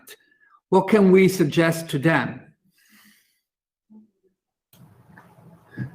Hi, everyone. I'm Sergio. I represent the more wealthy countries, the third cluster is what we call them. So for our group of countries, we noticed that because of how interconnected they are, a lot of our domestic policies kind of touch face with our international policies. So both of these policies, I think, will have big effects both domestic and internally. So for our domestic policy, we noticed that there's a growing trend in our countries in consumption patterns, and that's that people are starting to care about how products are produced and how they affect workers and the environment. The problem is that there's no transparent, easy way to digest any of this information, so people often ignore it. So for our countries, we propose a policy designed to make this information more available through something like a sustainable facts label that will be added to labels of products and advertisements. This will be sort of like nutrition facts, but with scores on an index with respect to production, worker conditions, environmental impact, and predatory lending. This could be linked to a QR code that gives more information, kind of like a stock price with respect to these issues. We think with this information, individuals can cut excessive harmful consumption and make purchases that are more in line with their values, that are more sustainable and helpful for the rest of the world, and at least help us identify what the problems are. For our international policy, we propose expansive knowledge sharing through international university partnerships from wealthy countries to less wealthy countries. So instead of NYU and Florence, we're thinking like NYU and Afghanistan or something. So in the modern economy, wealthy countries are staying wealthy through the knowledge economy, through research and tech. And so if we really want other countries to climb up, we have to be able to share that. So instead of valuable information like COVID vaccines, healthcare, green technology, debt management practices, and best education practices staying in wealthy countries, this should be available to all. And so we think this could be done through university partnerships that are truly cooperative, where partnerships are on equal terms, where faculty, labs, students, research, decision-making, patents will be shared and supported, so helpful information is available to all. Thank you. And the economy of Francesco was structured around 12 villages to start thinking what are the areas of the economy that we want to influence, that we want to have a voice for, that we want to change. And so now we want to propose one big idea for each of those villages that can help the world moving forward with the economy of Francesco, and indeed also get closer into the donut. So we start with work and care. And thank you, Tracy, for helping us with explaining this one. Okay, hi everyone. I'm Tracy Freiberg. I am in New York City, and I am a member of the Work and Care Village. So the Work and Care Village designed our proposal around the idea of decent work, which is the Sustainable Development Goal number 8, and the identification of certain megatrends affecting today's workers and caregivers, namely globalization, automation, ecological overconsumption, and inequality. Each megatrend simultaneously presents an opportunity and a threat to workers and caregivers everywhere. Going forward, we encourage a more global, evidence-driven approach to research, addressing the threat to human autonomy and to ensure the future of wealth and care. Actions and policies include, but are not limited to, social protections, especially for Indigenous populations, enabling work-life balance, education and vocational training. This can be used as a tool for inclusion, sharing digital technologies and collaborative systems, not-for-profit organization and design, paid family and sick leave for everyone, and universal basic income. Thank you so much. Ngang, what can you tell us about finance and humanities? Hello, everyone. Looking at the screen now, you see there's a code in the banknote from Dalai Lama. And this is also resonate our group message. Finance should be at the service for humanities. So to evoke that, we need to promote ethical finance, incentivize investors on impact investment and entrepreneurs on sustainable innovations. At the same time, we also need to strengthen local markets, support local productions and consumptions so that the global economy will be more resilient in the time of unexpected events, for example, like these pandemics. We also suggest a network to link financial resources to human development initiatives at the local level. With all these measures, we hope to build an economy for the people and bringing all the country closer to the donut. Thank you. Thank you. Miriam, what about policies and happiness? So before I start, as you know, me and Mariana, we are from Brazil, and I want to acknowledge what we are passing through and share my love and respect to João Alberto Silveira Freitas, families, and everyone. And I'm here also to represent Policies and Happiness Village, which the work is so needed in the world, and I'm proud to work with. Okay, let's do it. So to start, I would like to ask you all to make an invitation to everyone here to go together to a very special place. And for that, I would like to invite you to close your eyes for a second and imagine. Imagine a place where everybody, every human, children, family is flourishing and happy, and no one is left behind. A world where we foster rich human relationships and are truly connected and living together with harmony with nature. This is our dream. Together, the Policies and Happiness Village has been learning that for humanity to thrive and be happy, we need public policies that promote the reduction of social inequalities. We need policies that give us the possibility to dream and achieve a balanced relationship with the environment and with each other. For that, our village is working in 3 flourishing projects. One, creating Children's Flourishing Index, incentivizing decision makers to implement evidence-based policies that support children, future generations, and families to flourish by measuring what really matters. 2, creating inclusive maps, that is, innovative maps as a tool for communities to narrate unity in the place of division. 3, agglomerating big cities and fostering vibrant small and medium-sized cities, presenting a new opportunity to build a sustainable future in partnership with nature, a virtuous way to make happiness for all and give new soul to the global economy. The hope is to be in this place, as we imagined before, with our eyes opened.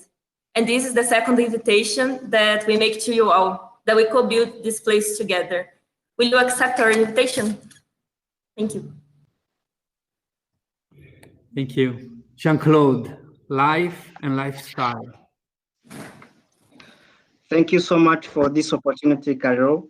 So it's my honor and a pleasure to be part of the Economy of Francesco and representing my village life and lifestyle.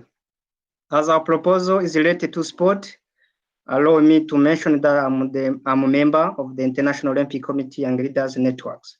So the power of sport has proved itself in this journey of making our planet a better place.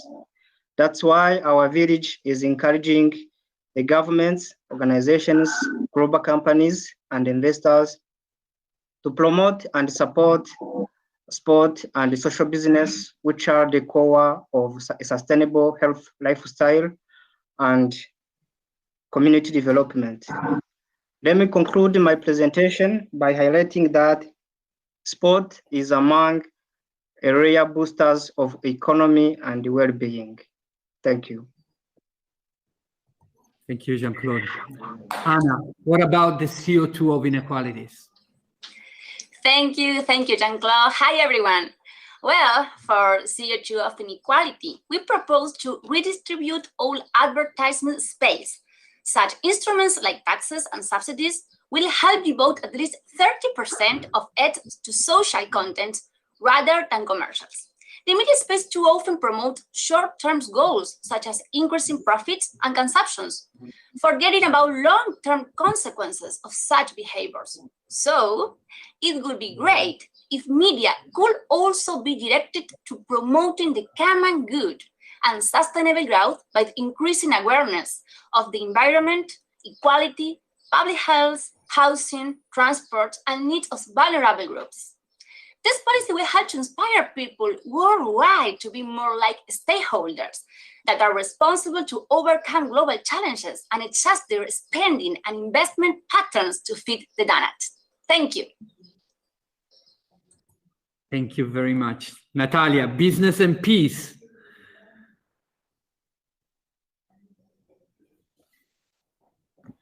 Hi, everyone. So business is often measured their success by financial KPIs, such as profit or capital growth. But what about peace? Can we also deliver peace as an outcome of our work? Peace begins with us, and our peace is linked to others. So my village talks about ways to generate peace by caring for others. How do we be at peace in our business dealings from our cubicle or workstation? We captured in pictures, writings, and all the moments that we think our works bring peace to others, especially those who are vulnerable. We had this posted on our office walls so we can be reminded of our duty to be agents of peace, even in the course of doing business. And this way, every time we see these walls, we say to people with our gaze, peace I give you, my peace I leave you. Thank you. Anna Maria, business in transition. Thank you.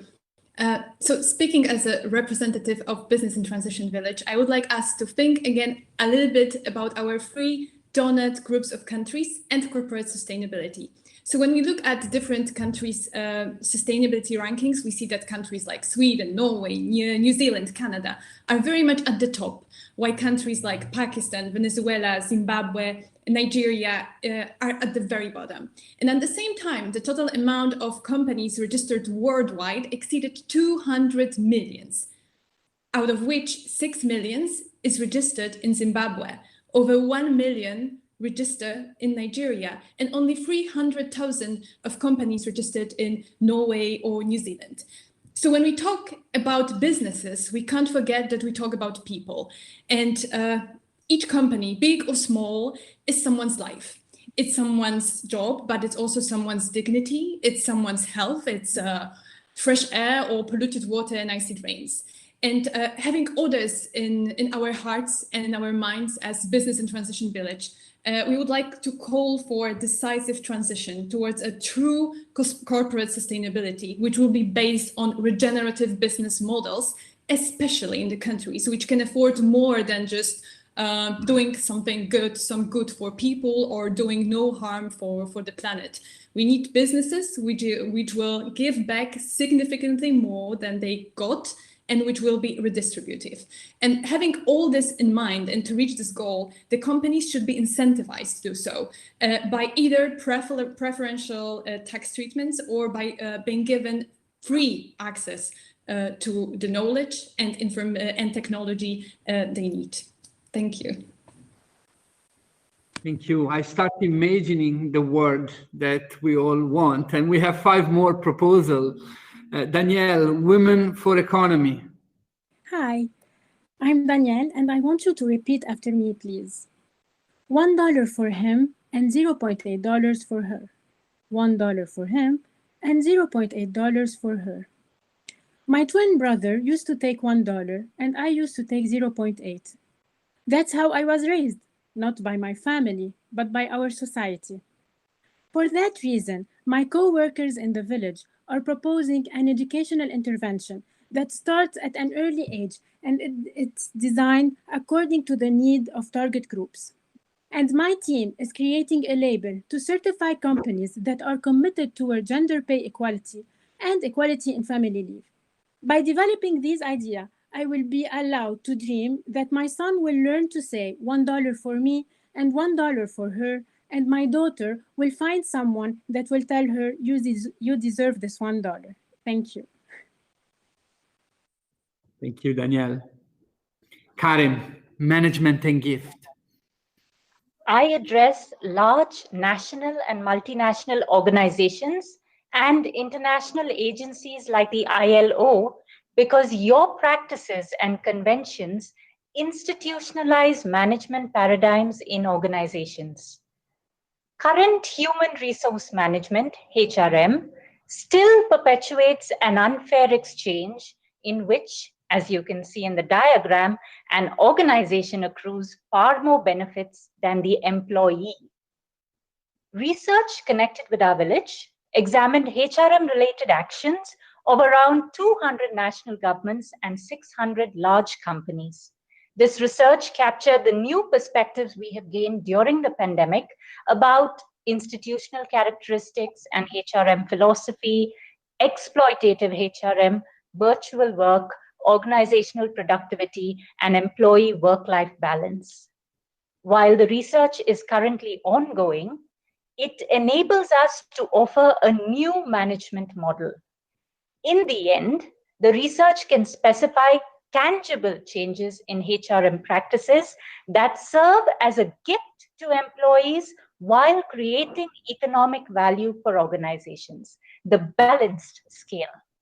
While this will no doubt benefit employees, it will equip organizations to deal with future unpredictable economic and social crises. Thank you.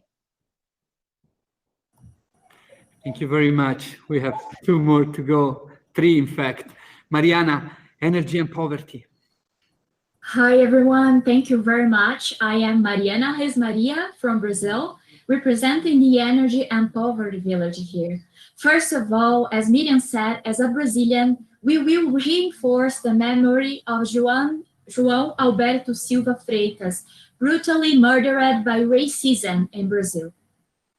We, as a village, propose nationally job market plans inside what we call a social Green Deal, no one left behind, to absorb and qualify people disregarded by the energy transition in this digitalization of the economy. This must be an important point of the energy transition inside the donut because of the unemployment, elevated social cost, and we require a large amount of public financial support. This could be addressed by a job guarantee program or a basic income policy or policies combined. Also, the qualification and reintroduction of labor force into the job market through greener activities is a vital point. We as a village commit ourselves to analyze and compare possible policies inside an integral ecology approach to the donut. Thank you very much, Kay and John. Thank you. Daniele, agriculture and justice. Hi, Carlo. Hi, everybody, and thanks. It's an honor for me to represent the Agriculture and Justice Village. A fair price to reconcile human, environmental, and economic sustainability in agriculture. A crucial topic for the Agriculture and Justice Village regards rural workers' exploitation, mostly migrants in many Western countries, that is strictly related to the matter of a true and fair price of agri-food products. During these months within the Agriculture and Justice Village, we have been working to find solutions regarding trade-offs arising from this complex system of interest by developing, first, a research for the economic definition of a true price of agri-food products, including positive and negative externalities. And second, a multi-stakeholder and interinstitutional network to protect farmhands and producers' rights by elaborating an international framework to be then implemented in different territories according to their specificities and to the good practices and initiatives carried out in each territory. Thanks again, Carlo, and everybody. Thank you, Daniele. We have our last proposal from Vocation and Profit. Evelyn. Thank you, Carlo. Having experienced this war pandemic, it's proven more than ever that we are all connected and responsible for one another. That's why it needs to be a mindset change to allow donut thinking. For those governments that are in the quest of a different way of doing business, we need to redefine success of companies by reference to being a business with purpose. In that way, business should be seen as a series of relationships serving society and not using society. The starting point is to acknowledge everyone's inner call and be aware of the personal responsibility for one another. Then, finding the purpose of the company beyond maximizing financial profit, the why, the community vocation that builds and improves the social foundations and truly serves the common good. At the same time, searching and understanding profit as financial and social value, allowing people to reach their full potential.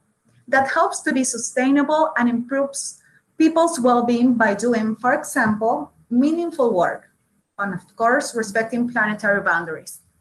This journey produces a personal and environmental transformation that brings a great amount of joy because the quest for the common good is not altruism, it's common sense. It's a way to become truly human. Becoming a company that does business with purpose, it's a journey inside the donut that responds to the cry of the poor and saves the planet. Thank you. Thank you very much. And wow, we do want to change the world. We do want to do it through the economy of Francesco. We are running out of time, and time is still such a luxury. I like to ask, we literally have 1 minute left. I'd like to ask Kate and John to leave us with your 30 seconds word of encouragement for all of us. Kate. Thank you so much. I hugely enjoyed hearing those reflections, and a theme that I heard running through all of them is start with the values of the living planet and the regenerative capacity of life. Start with the ethics and purpose of humanity and what is fair. Let's redesign an economic system that is in service to that. A very beautiful and indeed necessary goal. Thank you. Thank you. And while we hear from John, I would like to ask everybody to put your video on again so we can say a proper goodbye. Thank you. John, a few words from you. Thank you. That was so deeply, deeply inspiring. All of you are talking about moving into a life economy. And I would just encourage each one of you to go deeper and deeper into this process and make it happen. Make your ideas happen. I am very, very inspired. Thank you for letting me be part of this. Thank you, John. Thank you, Kate. Thank you to the Life Economist. We are going now into our last part of the program for the economy of Francesco. Thank you, and see you all for a better world together. Thank you. Bye. Thank you. Thank you. Thank you very much to all villagers. Ciao. Thank you. Gracias. Thank Ciao. you. Thank you. Thank you very much. Obrigada. Thank you very everyone. much. Thank you to all villagers. Thank you, Kate. Thank you, John. Ciao. It really was an honor. Bye. Thank you very much to all villagers, Carlo, Kay Roward, and John Perkins for this wonderful, wonderful session. And now let's listen to Jen Verde with the song Turn Around, a song that is previewed for Economy of Francesco. Hi, I'm Nancy Ullman, and I'm part of Jen Verde, an international performing arts group made up of 19 women from 14 different countries. We are very happy to participate in the program of the Economy of Francesco, Also because we too want to dedicate our lives to promoting global change and building a more just and fraternal world. That's also the reason why we wrote Turn Around, the new song that we want to present to you now. Inspired by Pope Francis's Laudato Si', it talks about how everything is deeply connected and how urgent it is that we all take action to heal our common home. We often work closely with young people, especially through performing arts workshops. And since so many young people all over the world are on the front lines in the battle to save our planet and give hope to our future, we wanted them to be the special protagonists of this song. Here's Turn Around.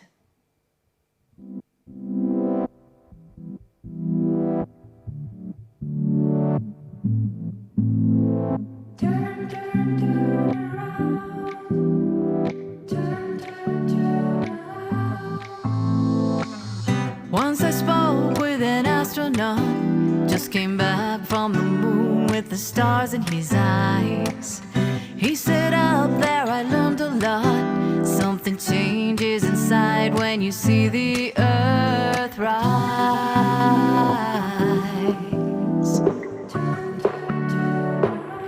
Got no boundaries and no walls. That living, breathing ball. Love is underneath it all. Beneath the blue and green, connecting everything.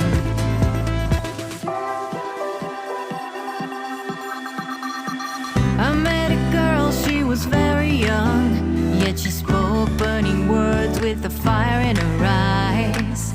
She said, hey, something's really wrong. Deserts grow, people die while the oceans rise. She said, can't you see the urgency? You pretend that you care, then you look away. You are trampling on our hopes and dreams. We can't wait for a change, got to start today.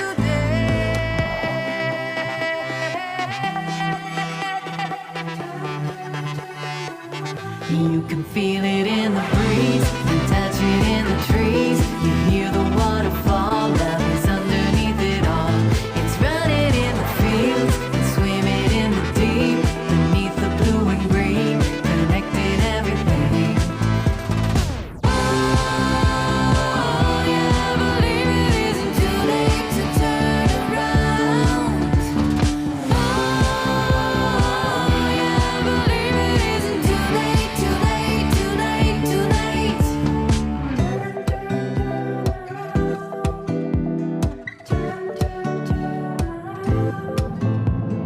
Come create a spirit, fill us with your love, guide us on the narrow road to heal our common home. You can feel it in the breeze, create a spirit, and touch it in the trees. Fill us with your love, there beneath the blue and green, guide us on the narrow, connecting everything. You can feel it in the breeze, and touch it in the trees. You hear the waterfall, love is underneath it all. It's running in the fields, swimming in the deep. Beneath the blue and green, connecting everything. Oh, yeah, believe it isn't too late to turn around. Oh, yeah, believe it isn't too late, too late, too late, too late. Turn, turn, turn around. Time to turn around.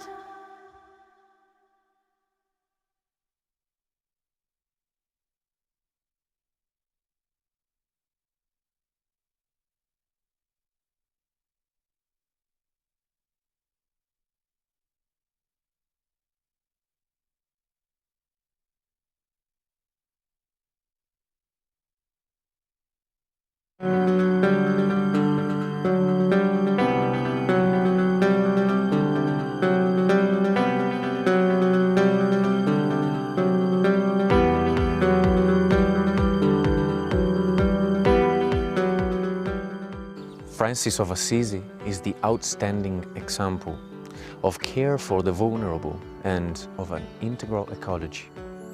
I think of the words spoken to him from the crucifix in the little church of San Damiano. "Go, Francis, repair my house, which, as you see, is falling into ruin." The repair of that house concerns all of us and the heart of each individual. Increasingly, it concerns the environment, which urgently demands a sound economy and a sustainable development that can heal its wounds and assure us of a worthy future.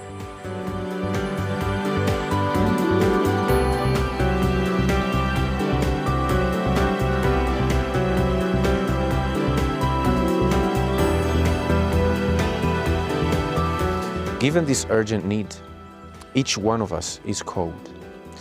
Your universities, your businesses, and your organizations are workshops of hope for creating new ways of understanding the economy and progress, for combating the culture of waste, giving voice to those who have none, and for proposing new lifestyles. Only when our economic and social system no longer produces even one single victim, one single person cast aside, will we be able to celebrate the feast of universal fraternity.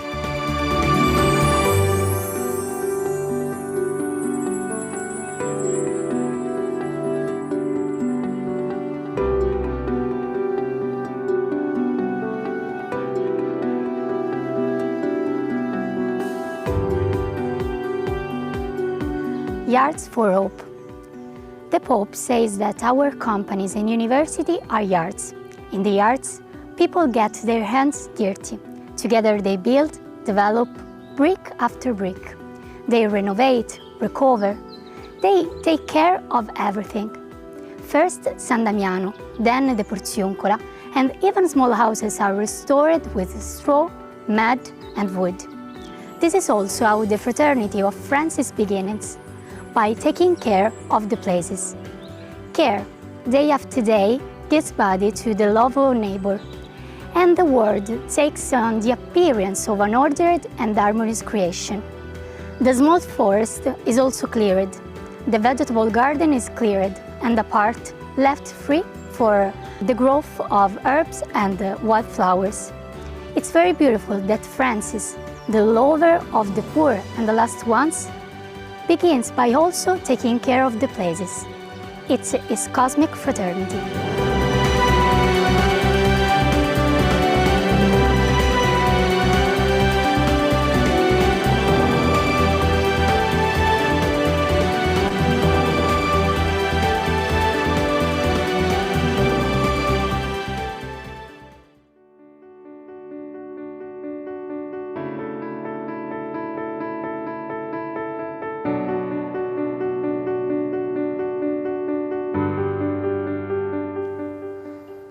Francis started working and working with his hands. Human work is also a place where God's presence becomes apparent. It is a place of answers and inner calls for those who work and for those who look at others working. Francis soon understands that the house to be repaired is not only San Damiano. During the concreteness and simplicity of our daily work and study, we can discover an even greater inner call. But the whole world cannot be repaired if we don't take care of the small realities belonging to us. I do not change the economy without changing my company. Francis is also the icon of the method through which society is transformed. Following him today means cultivating the dream and ideal of a new economy while repairing day after day our concrete realities. It is the cure for utopia. It is a prophecy which is always concrete, although it points to something that is not yet realized.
Hi everyone, I'm Samer Sfer. I'm the co-founder and director of ProAbled. What is ProAbled?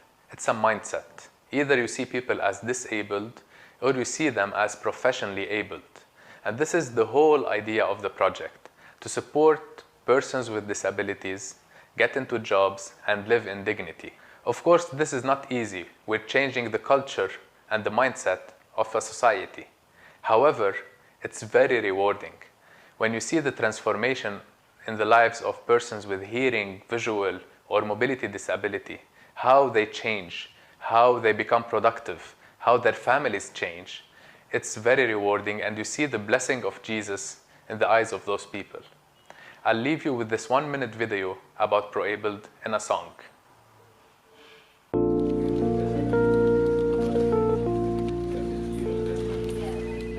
Dear human resources, would you hear me out? Dear human resources, would you hear me out? You think you know me by now. Would you grant me a chance to act? I don't need to prove myself, cause I am a proven fact. Maybe this is fate. We have a high retention rate. We have a lot to prove. Stop us not, we're on the move. We'll perform whatever task. Is that too much to ask? Dear human resources, dear human resources.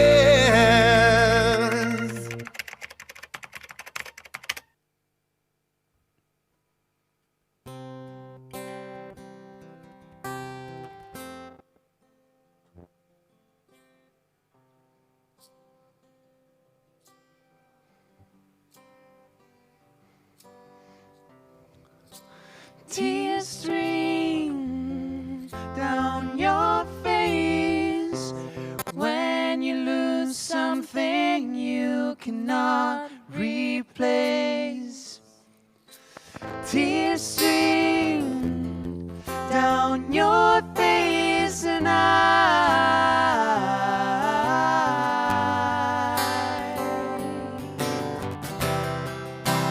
tears stream down your face. I promise you I will learn from my mistakes. Tears stream down your face, and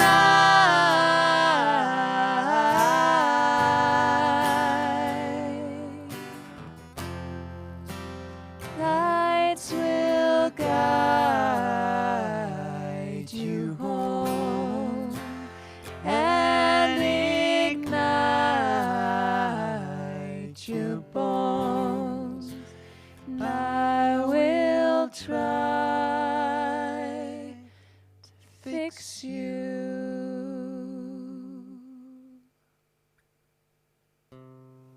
During these days, we have gotten to know a little more about Francis of Assisi, his prophecy, and his life. His story was also a story of failure. His ideals were too great to be fully realized, yet this failure has changed the world. There is a Francis of what is not yet, an incomplete Francis who is as interesting as the one we know from history. The house from his calling at St. Damian's has not been entirely repaired. Despite all his love, the work of his own hands, and the efforts of the Franciscan movement for 8 centuries, the house is still in ruins. There are still too many inequalities and injustices. The cry of the poor is still too loud.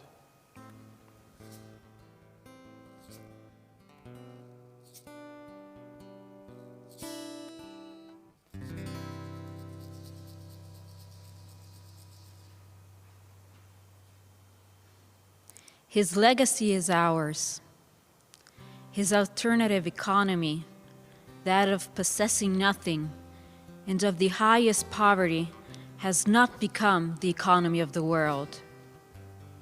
The world instead preferred to develop Pietro Bernardone's economy, Cain, who murdered his brother Abel, said he was not his brother's keeper. Francis is the anti-Cain. He is the guardian whose answer to God's question, "Where is your brother?" is, "Here I am. I am the guardian of my brother and of all my brothers and sisters." The first Franciscans saw Francis as the prophet of the end times. What if this were our time, the time of Francis and of his sister economy? Dana, for these inspiring readings. Thank you, Tom. Thank you, Loredana, for these inspiring readings. Thank you very much. I want to change my lifestyle and help others to do the same. I want to make the world more ecological. And again, I am very much looking forward and I want to participate in the economy of Francesco, to share my experiences. These are the words from Mattei and Lily, 2 of the 30 young change makers who responded to the appeal of Pope Francis. They too have worked during these months with the liveliness and intelligence of their age. The next session, entitled "Young Enough to Change the World," was prepared by them. Anna, Maria, we hand it over to you.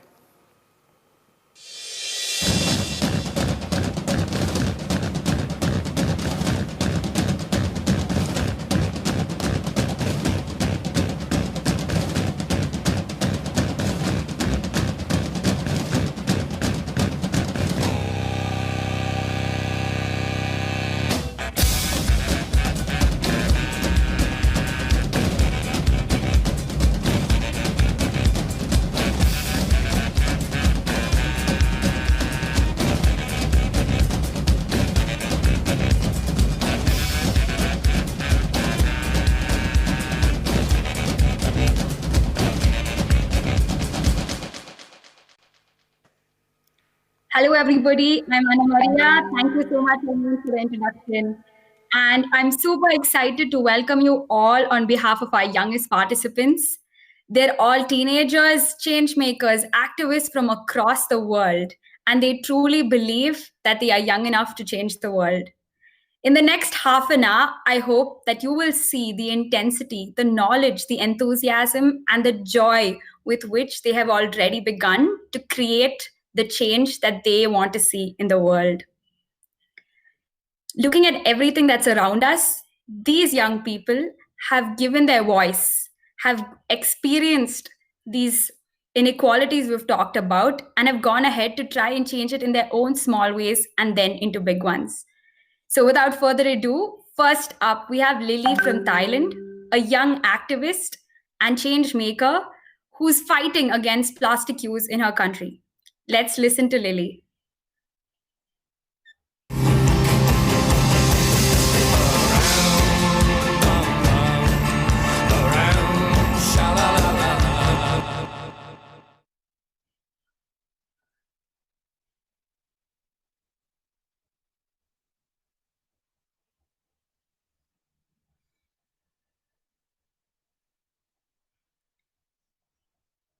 Lily, are you here with us?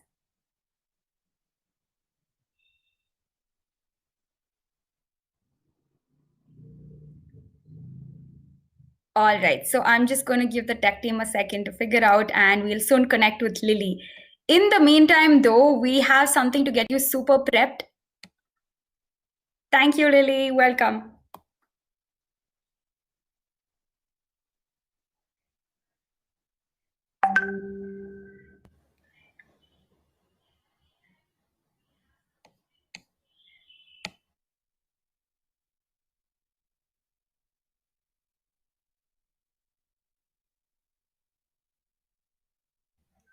Hi, Lily. Could you tell us more about the work you've been doing as a change maker? So, hello. Sorry for all the technical difficulties, but I have been doing a lot in terms of my environmental activism throughout maybe 6 years here in Thailand. So I think throughout the 6 years, I've been talking to the government in Thailand and to a lot of policymakers, big brands like Tesco, Lotus, Big C, and other companies in Thailand to stop using single-use plastics and to switch to more sustainable, eco-friendly solutions instead of using plastics. So changing those parts of the world as well. What inspires you and gives you the courage to go ahead to do this, Lily? I think the things that inspire me is basically hope for the future, because we all know that the world is not doing so great right now. Therefore, we need to push forward and hope for a better future. So I think that encourages me and sort of motivates me to create a better future for everyone. So if you had a message for everybody listening, the children as well as the adults, what would it be? I would say for everybody to think and hope and dream for what they want in the future, and to aspire that and aspire to do that in the future, and to make little goals of their own to better their own communities and better their own families environmentally and also personally, so they could become the change that they need to create in order to make a better world. Thank you so much, Lily. Thank you for that. Do we have a presentation also? Yes, I do. I think I'll just share my screen right now. Yeah. Okay, great.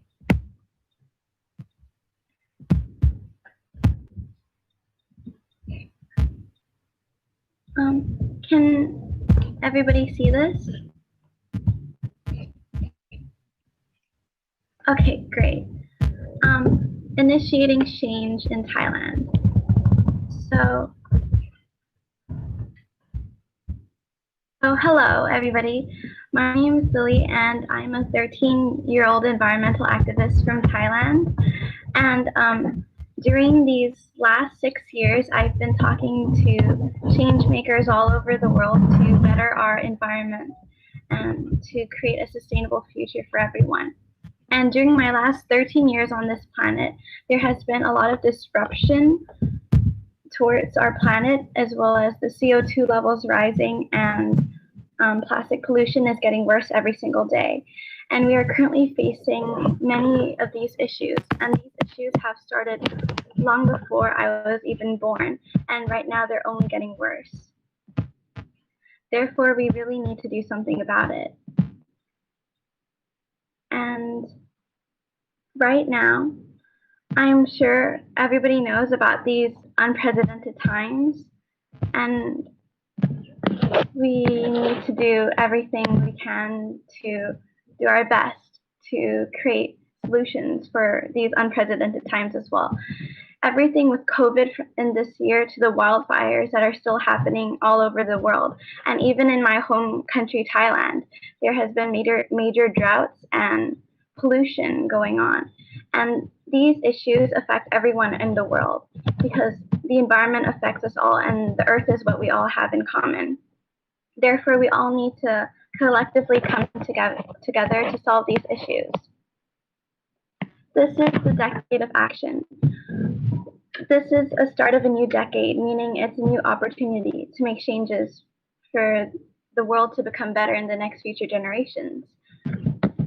And I believe 2020 should be a revolution for justice for the earth and equality for human rights, to create a sustainable economy for everyone. And throughout my environmental activism work, I've been trying to achieve these goals in Thailand by actively talking to Thailand's government and by talking to businesses to reduce the amount of single-use plastic they create in everyday life. Because the truth is, every year we throw about 8 million metric tons of trash into our oceans, and this is killing many animals and doing so much harm to our environment. And as a member of the youth, I feel it's extremely important to take care of our environment and to take care of our world, because this is going to be our future in the next couple of years, and this is going to be our home. And I believe everybody wants a habitable home. And as members of this earth, I believe everybody has a responsibility to take care of our earth as well. So what can we do to change our earth for the better and for the next future generations? I would like everybody to think about what they want for the future of this earth and what they can do. Because right now the youth is about 25% of the population, but the truth is we are 100% of the future. So please create a better future for us. Thank you. Thank you so much, Lily. That was really great. And I think next up, I'm going to invite Alessandro and his team who's here, and just share the screen in the meantime. Thank you so much, Lily. Thank you.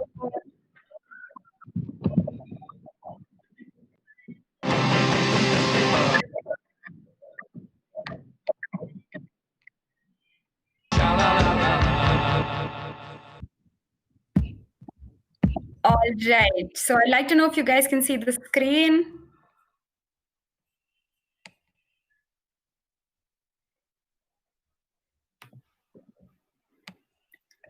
Sorry. Okay, can you hear me?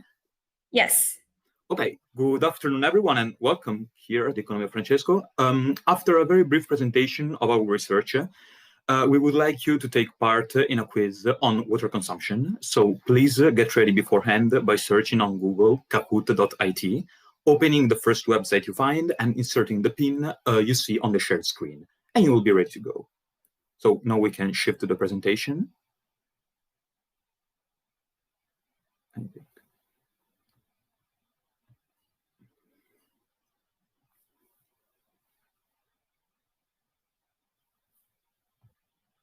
I can't see it.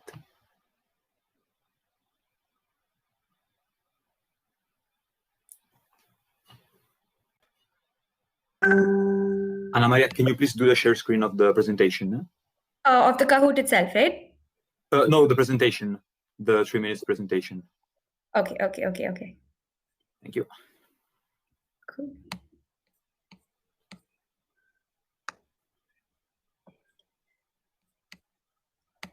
Can we begin with the Kahoot? I think there's an issue with the presentation. Okay, for sure. Going ready. Okay, so I go ahead to share the Kahoot? Okay. Yeah, thank you guys. Thank you so much.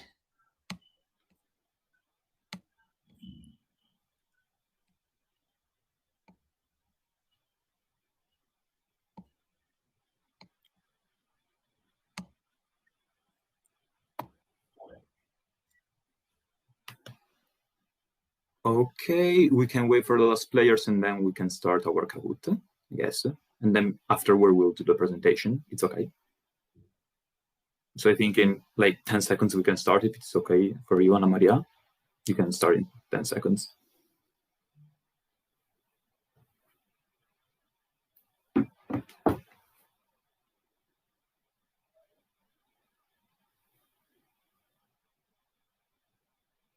You're allowed, guys.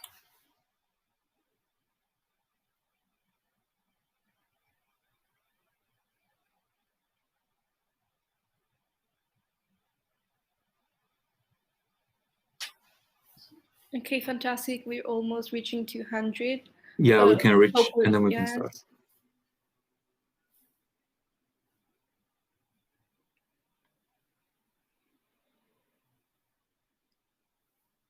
Okay, unfortunately, we have to. Fantastic. Okay, so get ready, guys. 3, 2, 1. We can start. First question, which percentage of people lack access to clean water worldwide? 7%, 12.5%, 25%, or 50%? You still have 10 seconds to answer, so there's time, don't worry. 5, 4, 3, 2, 1. Okay. The right answer was 12.5%. So we can go ahead with the questions.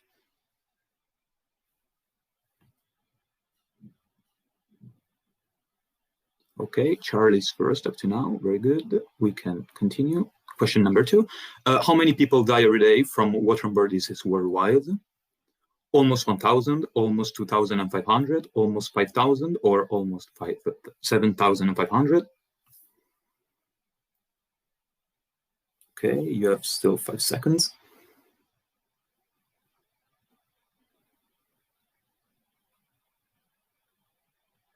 Okay, the right answer was almost the yellow one. Okay. R is first right now. Very good. So next question. How many liters of water does it take to produce 1 liter of beer? We have 1 to 2 liters, 4 to 5 liters, 10 to 11 liters, or 20 to 21 liters. And you have still 10 seconds to answer this.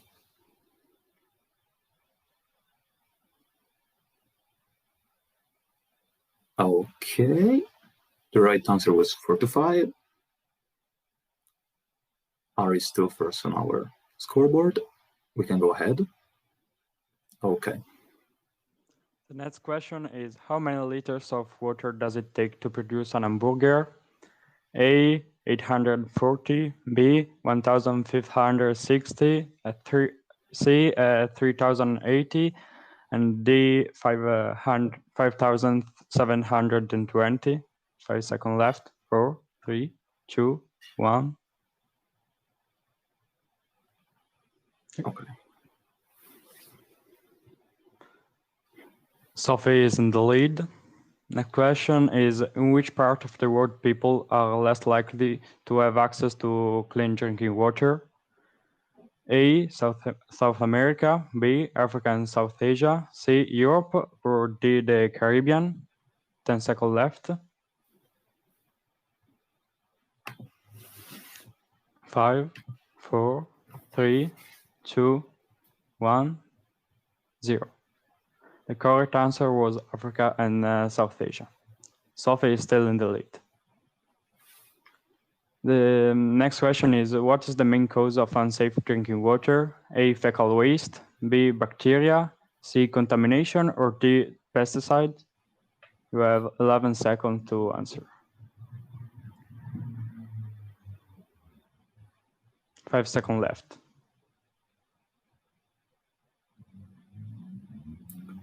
The correct answer was fecal waste, A.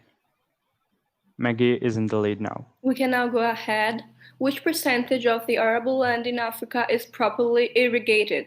40%, 25%, 15%, and 5%. Go and make your guesses.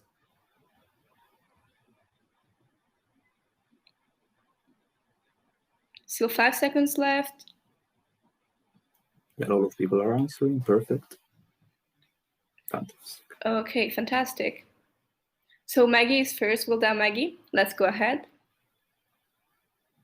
This is the last question, last chance to win. Which message Pope Francis expresses in his Laudato Si? Green Revolution, Cultural Revolution, Social Revolution, all of this. I think this one is quite easy, but... It's quite easy, yes, not that tricky. Still 5 seconds.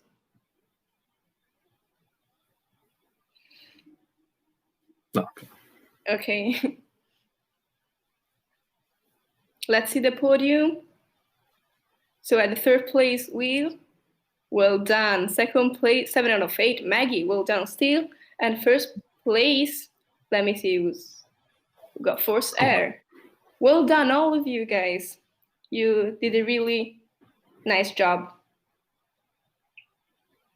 Anna Maria, did you... Can we now share the presentation?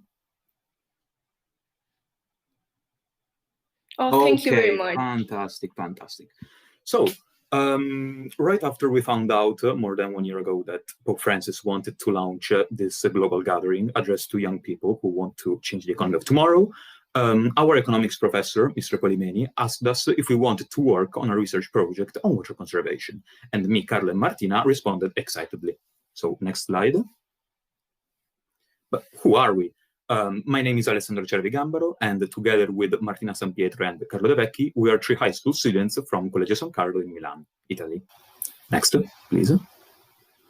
And what triggered our interest in water-related issues? Well, the simple fact that our country, Italy, and our hometown, Milan, are far from being perfect in terms of water consumption.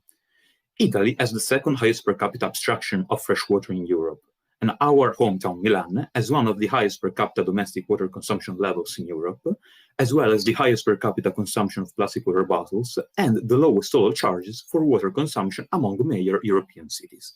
Next. In addition, we want to follow the play of Pope Francis that a true ecological conversion implies a cultural revolution, which also means drastically changing our personal lifestyle. Next slide, please.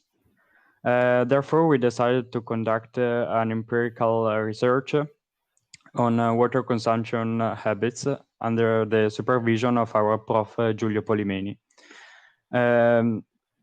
And that resulted in a 15-page paper that is available under request to everyone that might be interested. Next slide, please. So, our paper is mainly comprised of two sections. The first one is the analysis of statistics on water consumption habits in the city of Milan, with a particular focus on waste and the social costs associated with it. Second of all, results of a survey we conducted within our school community, 450 respondents, aimed at discovering the habits towards water preservation in their households. Go ahead, Will. Thank you. What about the conclusion? How we use water in our homes can make a difference. Families in our community showed, in general, a conscientious attitude towards water conservation, although there are some differences across action taken or not taken inside the home. Small and large households seem to be less virtuous than medium-sized households. It is very important to continue increasing awareness in a city like Milan, where water consumption is out of line. We will continue our efforts in the direction of fostering a new and stronger sensitivity towards a better use of water resources. Thank you all for listening and for playing our Kahoot. And I would like to thank in particular our Professor Polimeni, who gave us this opportunity to appear in this international online event. And I would like to thank as well all the group that worked behind us. So all the young activists who helped us to prepare in particular the Kahoot version, as well as our school, Collegio San Carlo. Thank you all very much for listening. Thank you, everybody. Thank you guys so much. I think if I have one word, it's mind-blowing, the amount of research that has gone to it. And this is what I meant by the intensity with which we have presentation. Next up, I'm going to call Raisa from Brazil, who's going to quickly show us another amazing thing that this group has put together. So they have created an application with all these projects that you guys are going to hear about and that you just heard about. Raisa, could you take us through it?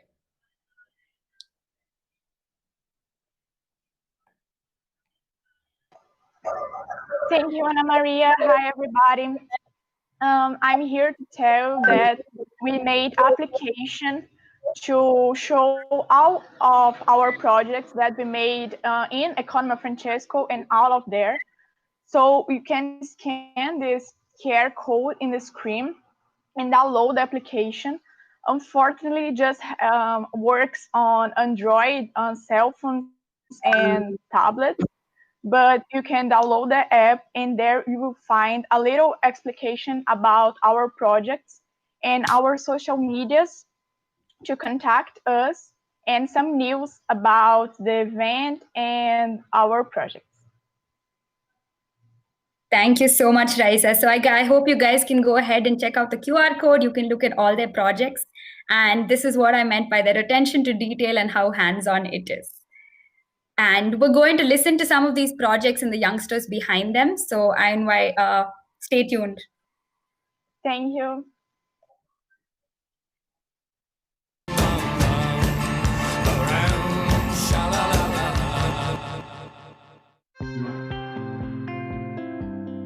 Prophetic Economy è un evento intergenerazionale e internazionale. Il nostro mondo deve combattere una crisi economica e sociale, i cambiamenti climatici, la crescente disuguaglianza e altri problemi alimentati da strutture economiche ingiuste e cattive politiche. Ma ci sono persone in tutto il mondo che credono nello sviluppo umano, che lavorano per cambiare le regole e che chiedono giustizia. Così Prophetic Economy ha dato l'opportunità a queste persone di incontrarsi, di condividere la parte più bella delle loro realtà e di scoprire che non sono soli. Così Carlo Petrini diceva ai giovani e non solo. Questa economia deve lasciare spazio ad un'economia che ponga al centro la persona, la comunità, il bene comune e quindi il pianeta. Grazie al primo Prophetic Economy abbiamo capito che non eravamo soli e che insieme potevamo cambiare qualcosa. Quindi abbiamo deciso di fare altri Prophetic Economy per sensibilizzare altre persone e fare qualcosa di concreto per salvare il nostro pianeta. Perché le parole non bastano, servono anche le azioni.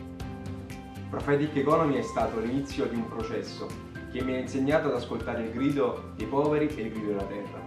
Ho imparato ad osservare le contraddizioni nella mia città e ho imparato ad ascoltare attentamente la vita, le parole della gente, perché lì comincia la conoscenza e perché lì comincia il vero cambiamento.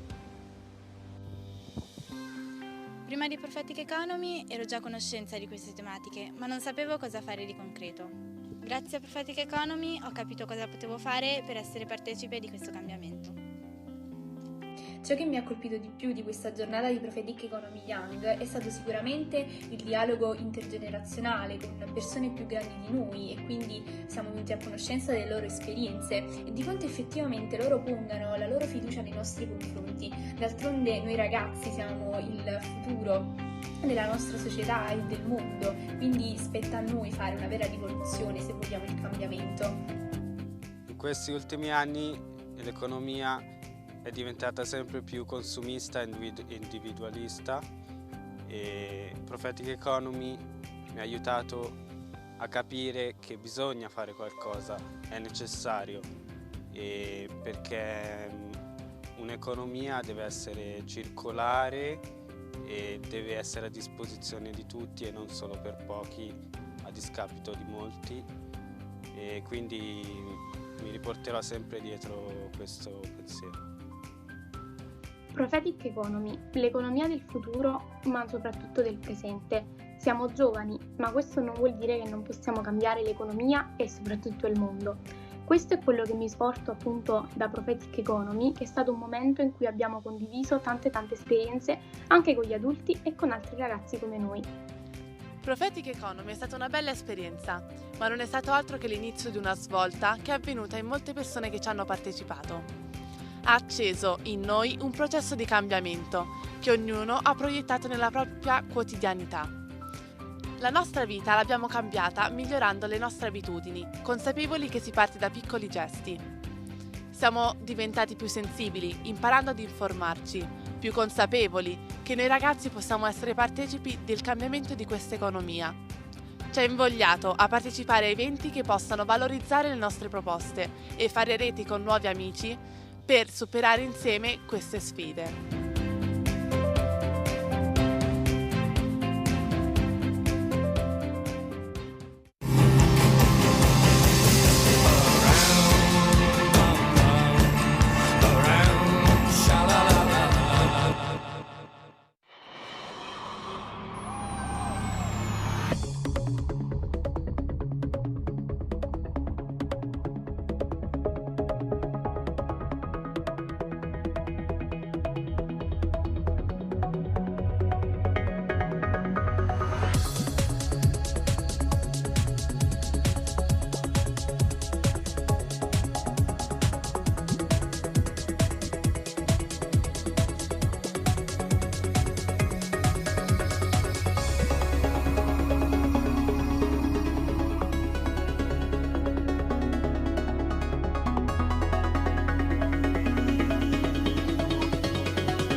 Abbiamo raccolto questa sfida di un mondo fame zero entro il 2030. Ma come riuscirci? Come raggiungere più persone e diffondere questo nuovo stile di vita? Ci rendiamo conto che è una meta molto alta, proprio per questo ci siamo messi in gioco con tutti noi stessi. Usiamo la testa, informiamoci e studiamo. Andiamo a leggere le testate locali, nazionali e internazionali, perché la fame del mondo la possiamo scoprire anche accanto a casa nostra, magari nel nostro comune, e noi siamo ciechi, non ce ne accorgiamo. Quindi impegniamoci, mettiamoci tutti noi stessi per informarci bene e solo in questo modo possiamo promuovere la cultura del dare. Ascoltiamo con il cuore il grido di chi soffre, sensibilizzando prima di tutto noi stessi e quanti abbiamo intorno. Spieghiamo ai nostri amici, compagni di classe, parenti e conoscenti il tema fame zero e facciamoci promotori di questo stile di vita. Vogliamo essere promotori di pace accogliendo le diversità, senza invidiare e imparare a non rubare oggi per non rubare domani. Apriamo le mani al dono e all'accoglienza. Impegniamoci ad evitare ogni tipo di spreco, incominciando da quello che ho nel piatto. Guardiamoci attorno e vediamo dove le nostre mani possono essere utili in un servizio. Ma c'è una regola che può sintetizzare tutto il nostro impegno. È la regola d'oro, presente in tutte le grandi religioni e condivisa da tutte le persone di buona volontà. Fai agli altri ciò che vorresti fosse fatto a te. Il mondo si è impegnato a raggiungere fame zero entro il 2030. Possiamo riuscirci solo se agiamo adesso. Unisciti a noi!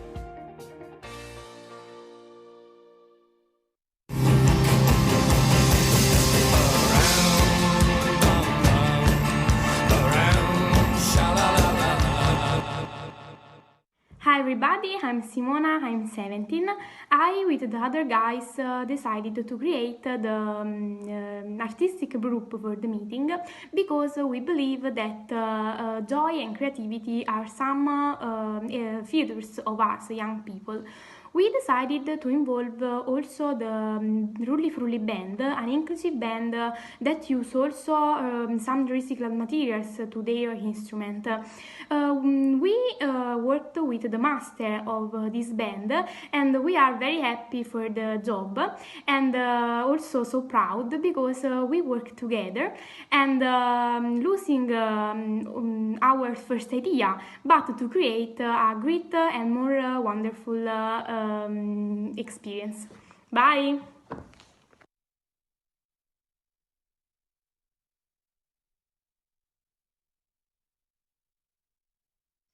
While has hey everybody, and I think the intensity and the joy, the enthusiasm, everything, all of their actions and their words spoken itself for itself. This is an invitation from them to all of us to be part of this process, to join them as they change the world, giving them the equal spaces to voice their opinions, to be part of this change and to go along with them. Thank you so much for joining in with us. And we have a quick hello from the many, many faces behind this event. Thank you, everybody. Bye. Ciao, grazie. Thank you for coming. Thank you all. Thank you for joining us. Gracias. Bye. Hello and goodbye from Thailand. Thank you everybody for coming. Ciao a tutti, grazie. Thank you for everything and goodbye from Slovakia. Greetings from Varese. Thank you. Ciao. Ciao a tutti, grazie. Bye from Brazil. Thanks for watching us. Ciao, grazie. Bye. Bye bye. Bye. Bye. Bye.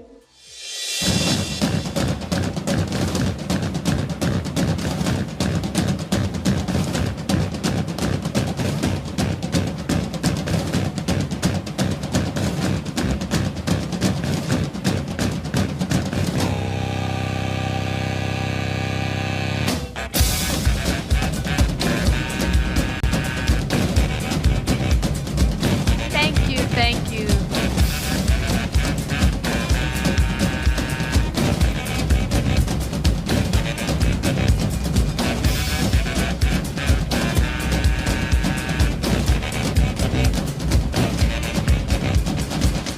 Thank you very much, guys. It was amazing, an amazing moment. And now we go to Paraguay to listen to Reciclado Orchestra. It got that name because all the instruments these kids play are made with materials found in the trash. The young musicians in this orchestra have performed around the world. Listen to them, and thank you very much. Hola a todos, mi nombre es Fabio Chávez, soy el director de la Orquesta de Instrumentos Reciclados de Cateura. Le damos la bienvenida a la comunidad de Cateura, donde está instalado el basural más grande de Paraguay. En este lugar hacemos música con la basura que llega a la comunidad. Hola a todos, también bienvenidos a esta comunidad. Soy el hermano Osvaldo, les saludo con nuestro saludo franciscano de paz y bien. Tenemos nosotros, así como lo dijo el profesor, una obra aquí en esta comunidad del otro lado, un lugar que se llama Yucutú, donde estamos trabajando gracias al apoyo de la Orquesta de Instrumentos Reciclados de Cateura. Hermano, ¿qué le parece si invitamos a quienes nos están viendo a entrar con nosotros a nuestra casa y ver la sorpresa que tenemos para ellos?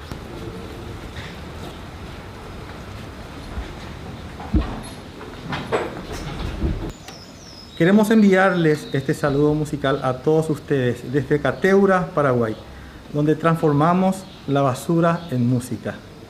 Muy especialmente queremos saludar al Santo Padre y dedicarle esta música de este compositor argentino, Astor Piazzolla, Libertango.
Thank you guys for your energy, your stories, and important ideas.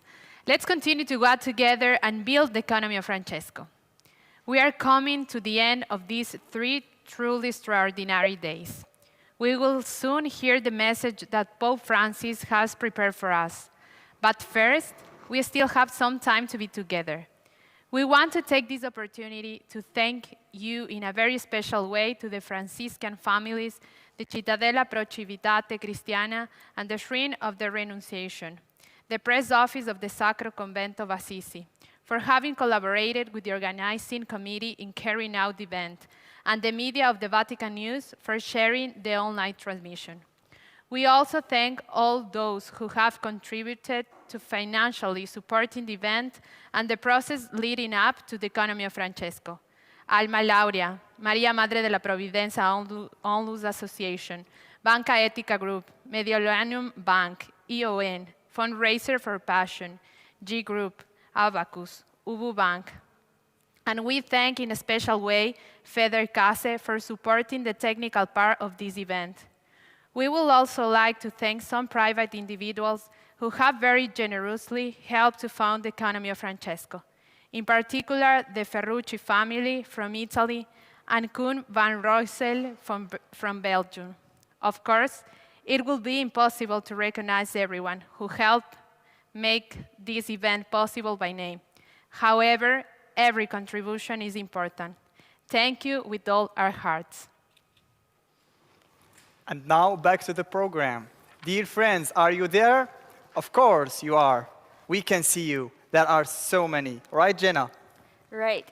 A lot of people have been following us in these days from all over the globe, maybe even more than we expected.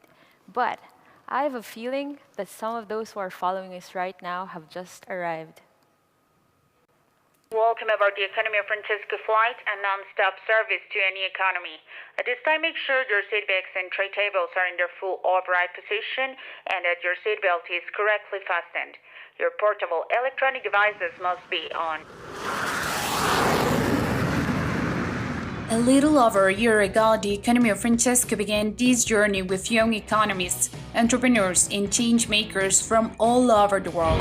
Thousands of them packed their bags with enthusiasm and commitment. From the first yes, we started what we have called a process of change towards a more just, inclusive, and sustainable economy.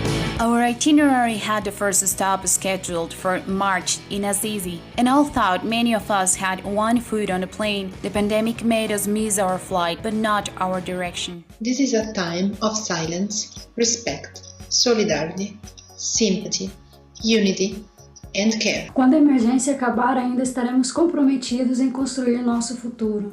Insieme. We made more stops, but enjoyed the ride, some within our own countries. More than 300 preparatory events worldwide, including universities, parishes, businesses, and organizations. Globally, we have undertaken a series of webinars that we have called On Life Seminars, moving towards a post-COVID world that seeks to think about a different economy, as Pope Francis has asked us to do.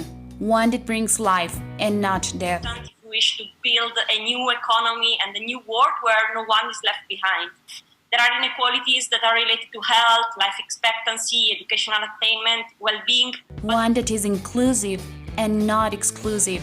I really think that market creation can help us to redesign and rethink a different way of finance, can be more resilient and more inclusive. Humane and not dehumanizing. How to organize the economy of care or to make policies which can be resilient to a sudden shock in the future, such as this pandemic. One that cares for the environment and does not despoil it. What do we mean for ecology? I mean, what is the meaning of ecology according to the Economy of Francesco world? And again, what would involve this conversion? We have not been left stranded. We have been hosted in 12 thematic villages that challenge conventional economic thinking. We're more than tourists. We are active citizens with responsibility and a great capacity for dialogue. Our next stop, again, was supposed to be Assisi in November, but we have discovered that our journey has a starting point but not an end. The Economy of Francesco is an ongoing process.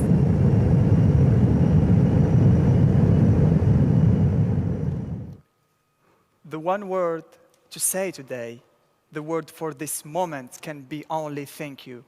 Thank you to those who have followed us in these few days, sharing experiences, ideas, and above all, thank you to those who have safeguarded the intuition, the vision, and the whole Economy of Francesco project. It is a great joy for us to introduce you to some members of the scientific committee.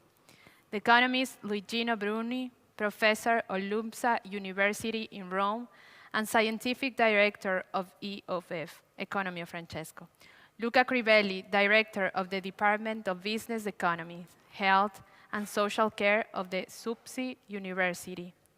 And Sister Alessandra Smerilli, professor at the Auxilium University, Rome. We greet also Father Augusto Zampini Davis, Adjunct Secretary of the Dicastery for the Integral Human Development of the Vatican, link up from Rome. Father Zampini, can you hear us? Perfectly well. Yourself? Perfect. Thank you very much. Luca Crivelli and Luigino Bruni are also among the promoters of the international project, The Economy of Communion. A very special thanks to the Economy of Communion for all that they have done during these months. All over the world, the Economy of Communion has made a fundamental contribution to animate, support, and consolidate the Economy of Francesco movement. Thank you. We know that the Echo of Francesco will be part of our future, and this is how we imagine it. The Economy of Francesco will be a moment to reflect and act upon the changes. For me, the Economy of Francisco will be a start of a new world for everybody. Economy of Francesco will be the project that will change the world and the history in terms of hope and sustainable success of the human being life and the earth. The Economy of Francesco will be good music for our planet.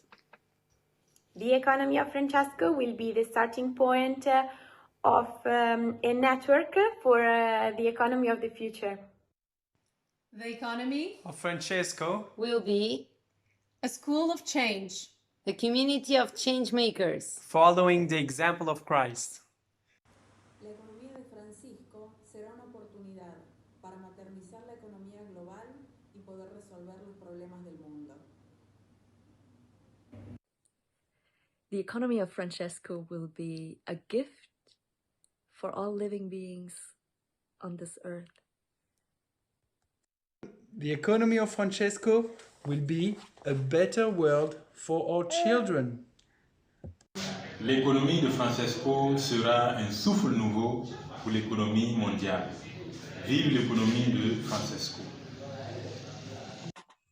The Economy of Francesco will be full of dignity, full of women, women talent, gender equality, full of hope, a new beginning, a model for the world. The Economy of Francesco will be creating a culture of conservation, preservation, and inclusion. The Economy of Francesco will be a flame of hope for the earth, the society, and the future of humanity. The Economy of Francesco will be our future. The Economy of Francesco will be awesome. Please follow your vocation and everything will follow. The Economy of Francesco will be humanity. La economía de Francisco será un movimiento imparable. Nosotros ya estamos trabajando, queremos una economía con el centro en la persona, que no deje a nadie afuera, que se ponga a los vulnerables en el primer lugar y que entre todos construyamos juntos nuestra casa común. The Economy of Francesco will be the start of a new global economy that leaves nobody behind. The Economy of Francesco will be the community who put in practice Fratelli Tutti and transform the world economy. Todos hermanos. The Economy of Francesco will be heaven on earth. The Economy of Francesco will be the spark of an urgent change for an economy that is rooted in interconnectedness, joy, love, care, compassion, equity, and equality for all humans and our common home. The Economy of Francesco will be the great love revolution that the world needs. The Economy of Francesco will be vita che nasce e che cresce. It will be feminine, regenerative, and one that honors and respects our interdependence. Economy of Francesco will be remembered as a once upon a time like in the best stories. And we all know that the best stories will end with a they lived happily ever after. The economy of Francesco will be a snowball rolling on contemporary capitalism, taking the good things, eliminating the bad ones, getting bigger and bigger until it will become the new world economy. The economy of Francesco will be a new way to make people understand that they need to care a lot about the impact that their actions and their businesses have on humankind, on nature, and the broader economy. The economy of Francesco will be real. A economia de Francisco será a luz para todo mundo e sinal de amor para todos nós. The economy of Francesco will be the new spoliation of Assisi for the world economy. The economy of Francesco will be human care.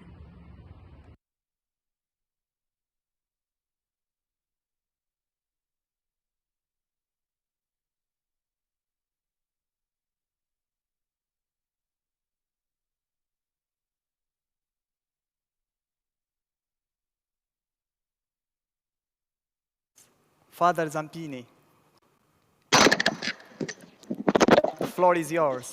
Thank you. Father Zampini, can you hear us? Hello. Hello.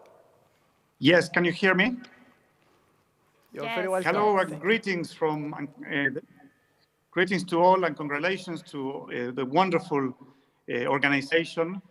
And in the name of the Dicastery for Interregional Development and Karen Taxon that we heard yesterday, and the Vatican COVID Commission, we are glad to be part of this journey. The journey that you have invited us to walk with you, a journey to create a new economy, to bring soul to the economy. What kind of economy? Well, the economy for the 21st century, a more inclusive one who takes into account everybody, the poor, the marginalized, and an economy more sustainable. And I'm so delighted. I witnessed how you work hard in thinking, how can we speed up and scale up the process of change in the economy, for example, through finance? How can we bring more justice to the world, for example, with a new global agricultural model? How can new types of businesses and economic curricula could help to create an economy that can help all to take care of our common home? So again, greetings and congratulations. And I think the COVID pandemic has been a disaster, but something we have to thank to the COVID, that the outcome of the economy of Francesco was anticipated. Instead of creating a global movement after the meeting, because the meeting couldn't happen, you created the movement already from March to now. So this is fantastic news to all of us, and I hope that we can continue the journey together in creating this new economy that the 21st century needs. God bless. Thank you very much. Thank you. Thank you, Father Augusto. And I like to share the joy and the hope we are having being here in Assisi, connected with all of you around the world. We feel you are there. You are not behind the screen. We are with us. Yesterday, when we launched the call for recording and sending us a video, a short video in some seconds, we were overwhelmed by hundreds and hundreds of video you sent us. So we had to make a choice, and we were watching some videos, but we promise we'll show every single word you said, because we were amazed, and we felt and we are feeling that your voice is important. And so we are with you. And in the moment we were receiving all your videos, I realized that the economy of Francesco is a well-established community, plenty of energy, is alive. We don't want to waste this richness. And I think that we, as seniors, as members of the scientific committee, can help to keep alive this network. And I promise will come back to you soon. The network that has been created has at least 3 levels. The regional hubs in which you can act and be protagonists in your territories. The village hubs you have been building during these months. Those represent an opportunity to keep on working on specific fields. Maybe we might add some villages, we'll see. The World Hub. In these 3 days, we are experiencing how rich is this worldwide community. And then we'll do our best to meet all of you in person here in Assisi as soon as it is possible. Until then, one thing is already clear to us. We have never been the leaders of the economy of Francisco. Neither do we want this. You are the leaders of this process, and we are here to support you. Please count on us. I would like to add 2 additional points to those who were raised by Sister Alessandra. First of all, we will support you by keeping alive the transformative experience that we had the opportunity to live together. Pope Francis uses to say that the pandemic might become a place of conversion, because one cannot quit a crisis by remaining the same. Either you come out better or you come out worse. I think that this is also the essence of the Economy of Francesco process. We aim, of course, at transforming society, the economic system, businesses, public institutions. But we realized very soon that first of all we need to transform ourselves. This is at least the experience that I personally had the opportunity to do while working in one of the villages with a group of amazing young economists, entrepreneurs, and change makers. I feel transformed, triggered to slow down, to change my mind and my heart. Because, as Gabi from Guatemala used to say in our Zoom on Saturday, we are not investing some hours a week, or a couple of months, or even a year. EOF is our lifetime commitment. The second point is that we will do our best to preserve the common characteristic of this experience. In the Economy of Francesco, nobody is a shareholder. Nobody owns an individual share of it. It is all of us, including those who will feel a call to join EOF during the coming months and years, including the next generations. It is this growing global community who is the collective owner of the Economy of Francesco. But I see a possible tension here. In the past months, in spite of the pandemic, we were able to live relationships of neighborhood, to feel a strong sense of belonging with people that we never met before in person, just online. However, if EOF remains an inclusive process, its destiny is to keep growing, and we should do our best to follow and accommodate this growth while preserving at the same time the experience of warm, humane, and inclusive proximity. To do that, the seniors need to live the 4 postures of generativity superbly described yesterday in the conference of Mauro Magatti. We need to desire, to give birth, to accompany, and especially to let you go.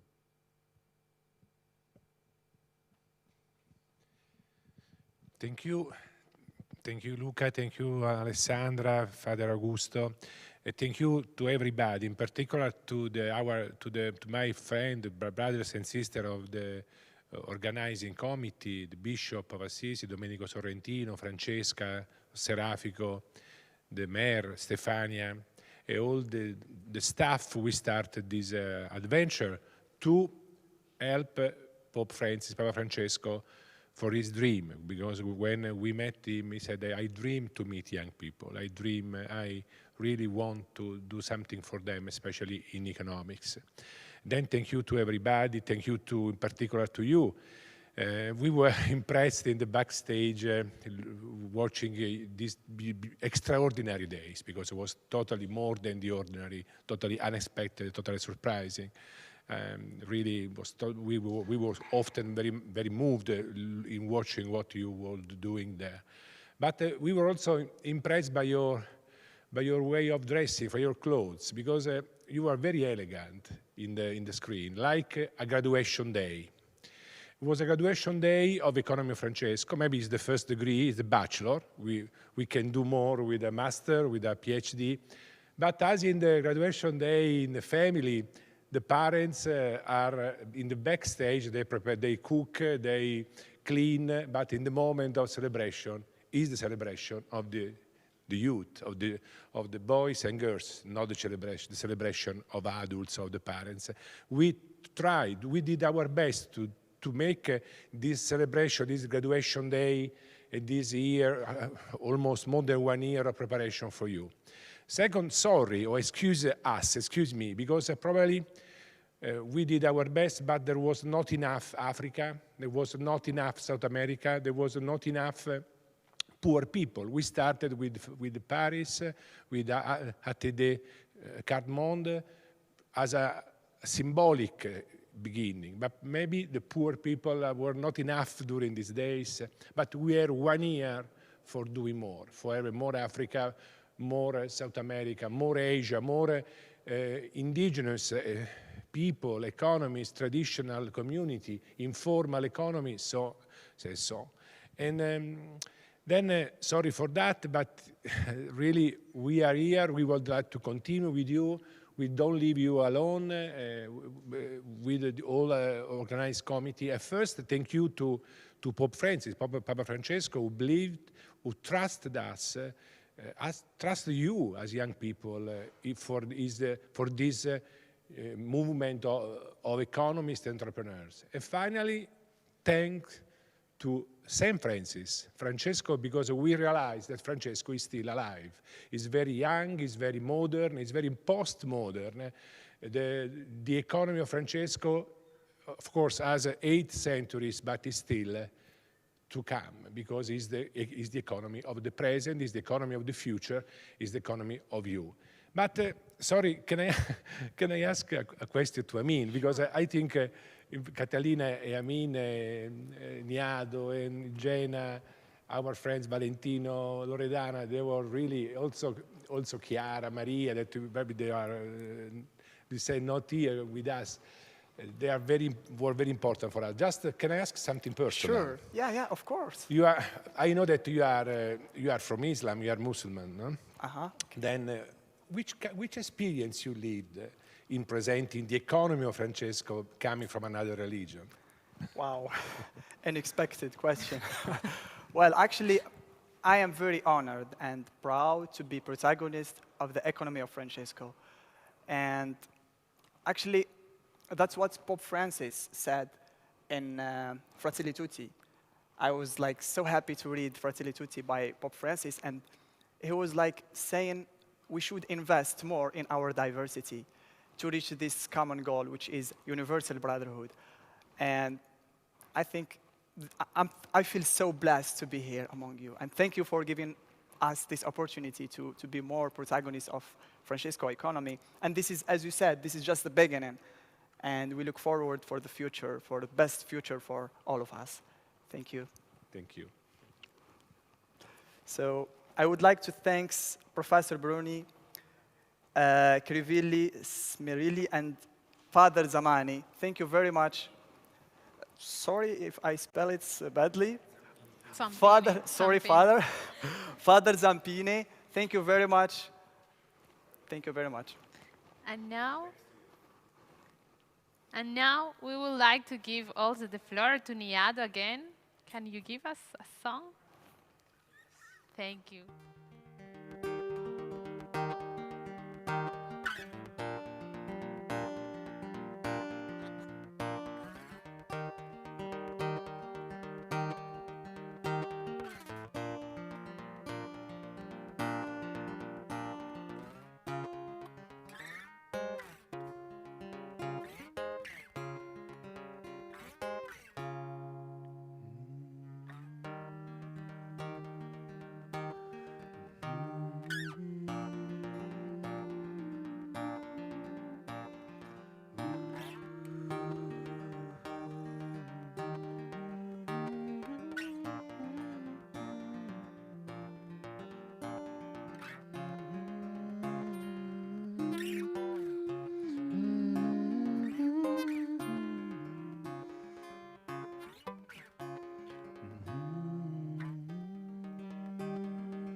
Thank you.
Now we come to the central moment, so long awaited by all of us.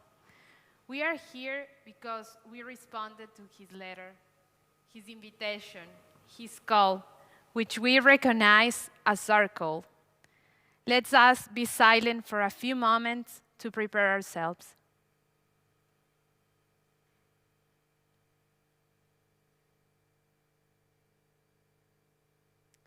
Now, let's listen to Pope Francis.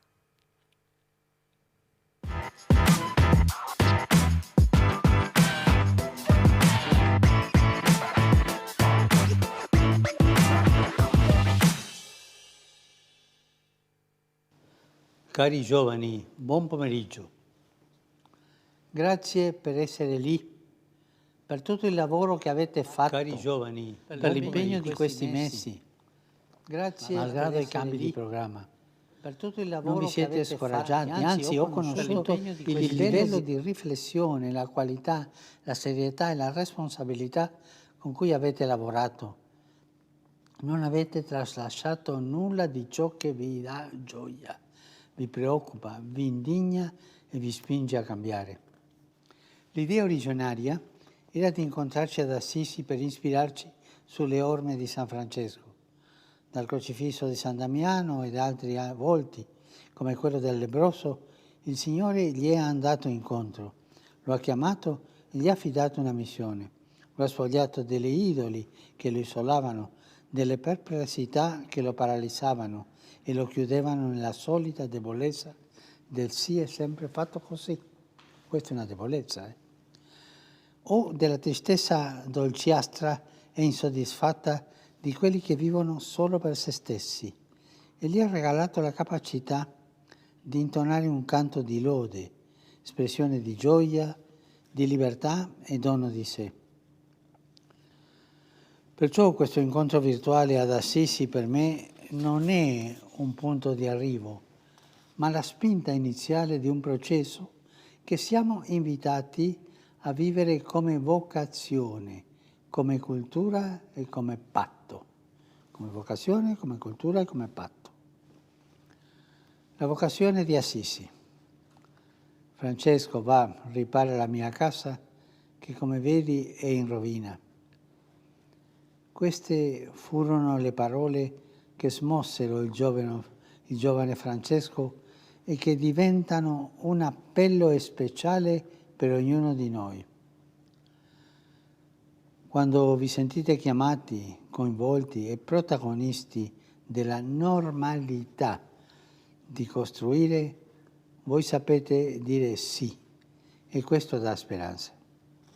So che avete accettato immediatamente questa convocazione, perché siete in grado di vedere, analizzare e sperimentare che non possiamo andare avanti in questo modo. Lo ha mostrato chiaramente il livello di adesione, di iscrizione e di partecipazione a questo patto. È andato oltre della capacità. Voi manifestate una sensibilità e una preoccupazione speciali per identificare le questioni cruciali che ci interpellano. Lo avete fatto da una prospettiva particolare, l'economia, che è il vostro ambito di ricerca, di studio e di lavoro. Sapete che urge una diversa narrazione economica. Urge una diversa narrazione economica. Urge prendere atto responsabilmente del fatto che l'attuale sistema mondiale è insostenibile da diversi punti di vista e colpisce nostra sorella Terra, tanto gravemente maltrattata e spogliata, e insieme i più poveri e gli esclusi. Vanno insieme, Tu spogli la terra e ci sono tanti poveri esclusi. Essi sono i primi danneggiati e anche i primi dimenticati. Attenzione però a non lasciarsi convincere che questo sia solo un ricorrente luogo comune. Voi siete molto più di un rumore superficiale e passeggero che si può addormentare e narcotizzare con il tempo. Se non vogliamo che questo succeda, siete chiamati a incidere concretamente nelle vostre città e università, nel lavoro e nel sindacato, nelle imprese e nei movimenti, negli uffici pubblici e privati, con intelligenza, con impegno e convinzione, per arrivare al nucleo e al cuore dove si elaborano e si decidono i temi e i paradigmi. Tutto ciò mi ha spinto a invitarvi a realizzare questo patto. La gravità della situazione attuale che la pandemia del Covid ha fatto risaltare ancora di più esige una responsabile presa di coscienza di tutti gli attori sociali, di tutti noi, tra i quali voi avete un ruolo primario. Le conseguenze delle nostre azioni e decisioni vi toccheranno in prima persona, pertanto non potete rimanere fuori dai luoghi in cui si genera, non dico il vostro futuro, ma il vostro presente. Voi non potete andare fuori dove si genera il presente e il futuro. O siete coinvolti o la storia vi passerà sopra. Una nuova cultura. Abbiamo bisogno di un cambiamento. Vogliamo un cambiamento, cerchiamo un cambiamento. Il problema nasce quando ci accorgiamo che per molte delle difficoltà che ci assillano non possediamo risposte adeguate e inclusive. Anzi, risentiamo di una frammentazione nelle analisi e nelle diagnosi che finisce per bloccare ogni possibile soluzione. In fondo, ci manca la cultura necessaria per consentire e stimolare l'apertura di visioni diverse, improntate a un tipo di pensiero, a un tipo di politica, a un tipo di programmi educativi. E anche ci manca una spiritualità che non si lasci rinchiudere da una logica dominante. Se è urgente trovare risposte, è indispensabile far crescere e sostenere gruppi dirigenti capaci di elaborare cultura, avviare processi, non dimenticatevi questa parola, avviare processi, traccinare percorsi, allargare orizzonte, creare appartenenze.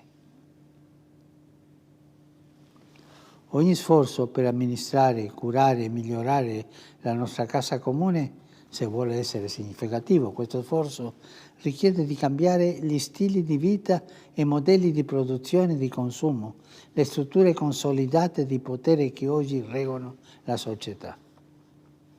Senza fare questo non farete nulla.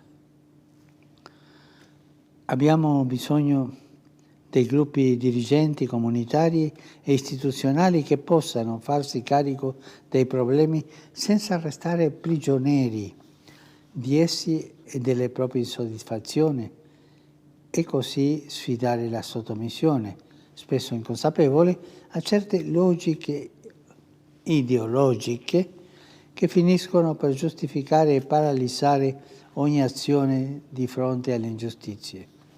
Ricordiamo, ad esempio, come bene osservò Benedetto XVI, che la fame non dipende tanto da scarsità materiale, quanto piuttosto da scarsità di risorse sociali, la più importante della quale è di natura istituzionale. Se voi sarete capaci di risolvere questo, avrete la via aperta per il futuro. Ripeto, il pensiero del Papa Benedetto. La fame non dipende tanto da scarsità materiale, quanto piuttosto di scarsità di risorse sociali, la più importante delle quali è di natura istituzionale. La crisi sociale ed economica che molti patiscono nella propria carne e che sta ipotecando il presente e il futuro nell'abbandono e nell'esclusione di tanti bambini, adolescenti e di intere famiglie, non tollera che privilegiamo gli interessi settoriali a scapito del bene comune. Dobbiamo ritornare un po' alla mistica del bene comune. In questo senso, permettetemi di rilevare un esercizio che avete sperimentato come metodologia per una sana e rivoluzionaria risoluzione dei conflitti. Durante questi mesi avete condiviso varie riflessioni e importanti quadri teorici. Siete stati capaci di incontrarvi su 12 tematiche, i villaggi voi li avete chiamato. 12 tematiche per dibattere, discutere e individuare vie praticabili. Avete vissuto la tanto necessaria cultura dell'incontro, che è l'opposto alla cultura dello scarto, che è alla moda. E questa cultura dell'incontro permette a molte voci di stare intorno a uno stesso tavolo per dialogare, pensare, discutere e creare. Secondo una prospettiva poliedrica, le diverse dimensioni e risposte ai problemi globali che riguardano i nostri popoli e le nostre democrazie. Com'è difficile progredire verso soluzioni reali quando si è screditato, calunniato e descontestualizzato l'interlocutore che non la pensa come noi. Questo screditare, calunniare o descontestualizzare l'interlocutore che non la pensa come noi è un modo di difendersi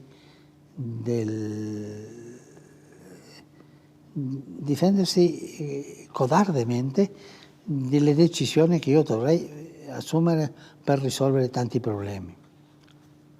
Non dimentichiamo mai che il tutto è più delle parti ed è anche più della loro semplice somma e che la mera somma degli interessi individuali non è mai in grado di generare un mondo migliore per tutta l'umanità. Questo esercizio di incontrarsi, al di là di tutte le legittime differenze, è il passo fondamentale per qualsiasi trasformazione che aiuti a dar vita a una nuova mentalità culturale e quindi economica, politica e sociale. Perché non sarà possibile impegnarsi in grandi cose solo secondo una prospettiva teorica o individuale, senza uno spirito che vi animi, senza alcune motivazioni interiori che diano senso, senza un'appartenenza e un radicamento che diano respiro all'azione personale e comunitaria. Così il futuro sarà un tempo speciale, in cui ci sentiamo chiamati a riconoscere l'urgenza e la bellezza della sfida che ci si presenta. Un tempo che ci ricorda che non siamo condannati a modelli economici che concentrino il loro interesse immediato sui profitti come unità di misura e sulla ricerca di politiche pubbliche simili che ignorano il proprio costo umano, sociale e ambientale. Come se potessimo contare su una disponibilità assoluta, illimitata o neutra delle risorse. No. Non siamo costretti a continuare ad ammettere e tollerare in silenzio nei nostri comportamenti che alcuni si sentano più umani di altri, come se fossero nati con maggiori diritti o privilegi per il godimento garantito di determinati beni o servizi essenziali. Non basta neppure puntare sulla ricerca di palliativi nel terzo settore o modelli filantropici. Benché la loro opera sia cruciale, non sempre sono capaci di affrontare strutturalmente gli attuali squilibri che colpiscono i più esclusi e senza volerlo perpetuano le ingiustizie che intendono contrastare. Infatti, non si tratta solo e esclusivamente di sovvenire alle necessità più essenziali dei nostri fratelli. Occorre accettare strutturalmente che i poveri hanno la dignità sufficiente per sedersi ai nostri incontri, partecipare alle nostre discussioni e portare il pane alle loro case. E questo è molto più che assistenzialismo. Stiamo parlando di una conversione e trasformazione delle nostre priorità e del posto dell'altro nelle nostre politiche e nell'ordine sociale. In pieno secolo XXI non si tratta più semplicemente del fenomeno dello sfruttamento e delle oppressioni, ma di qualcosa di nuovo. Con l'esclusione resta colpita nella sua stessa radice l'appartenenza alla società in cui si vive, dal momento che in essa non si sta nei bassifondi, nella periferia o senza potere, ben si sta fuori. State attenti a questo. Con l'esclusione resta colpita nella sua stessa radice l'appartenenza alla società in cui si vive, dal momento che in essa non si sta nei bassofondi, nella periferia o senza potere, bensì si sta fuori. È la cultura dello scarto che non solamente scarta, bensì obbliga a vivere nel proprio scarto,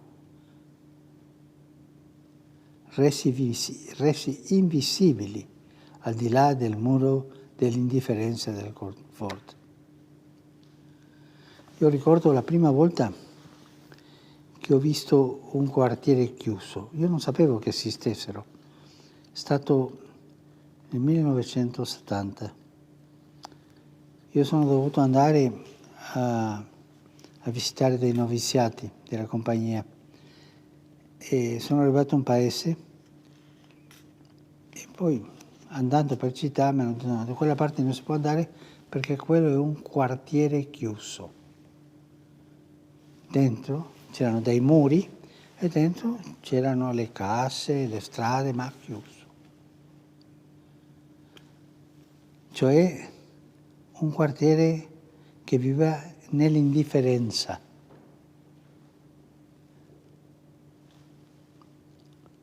A me colpì tanto vedere questo, ma poi questo è cresciuto e era dappertutto. Ma io ti domando, il tuo cuore è come un quartiere chiuso?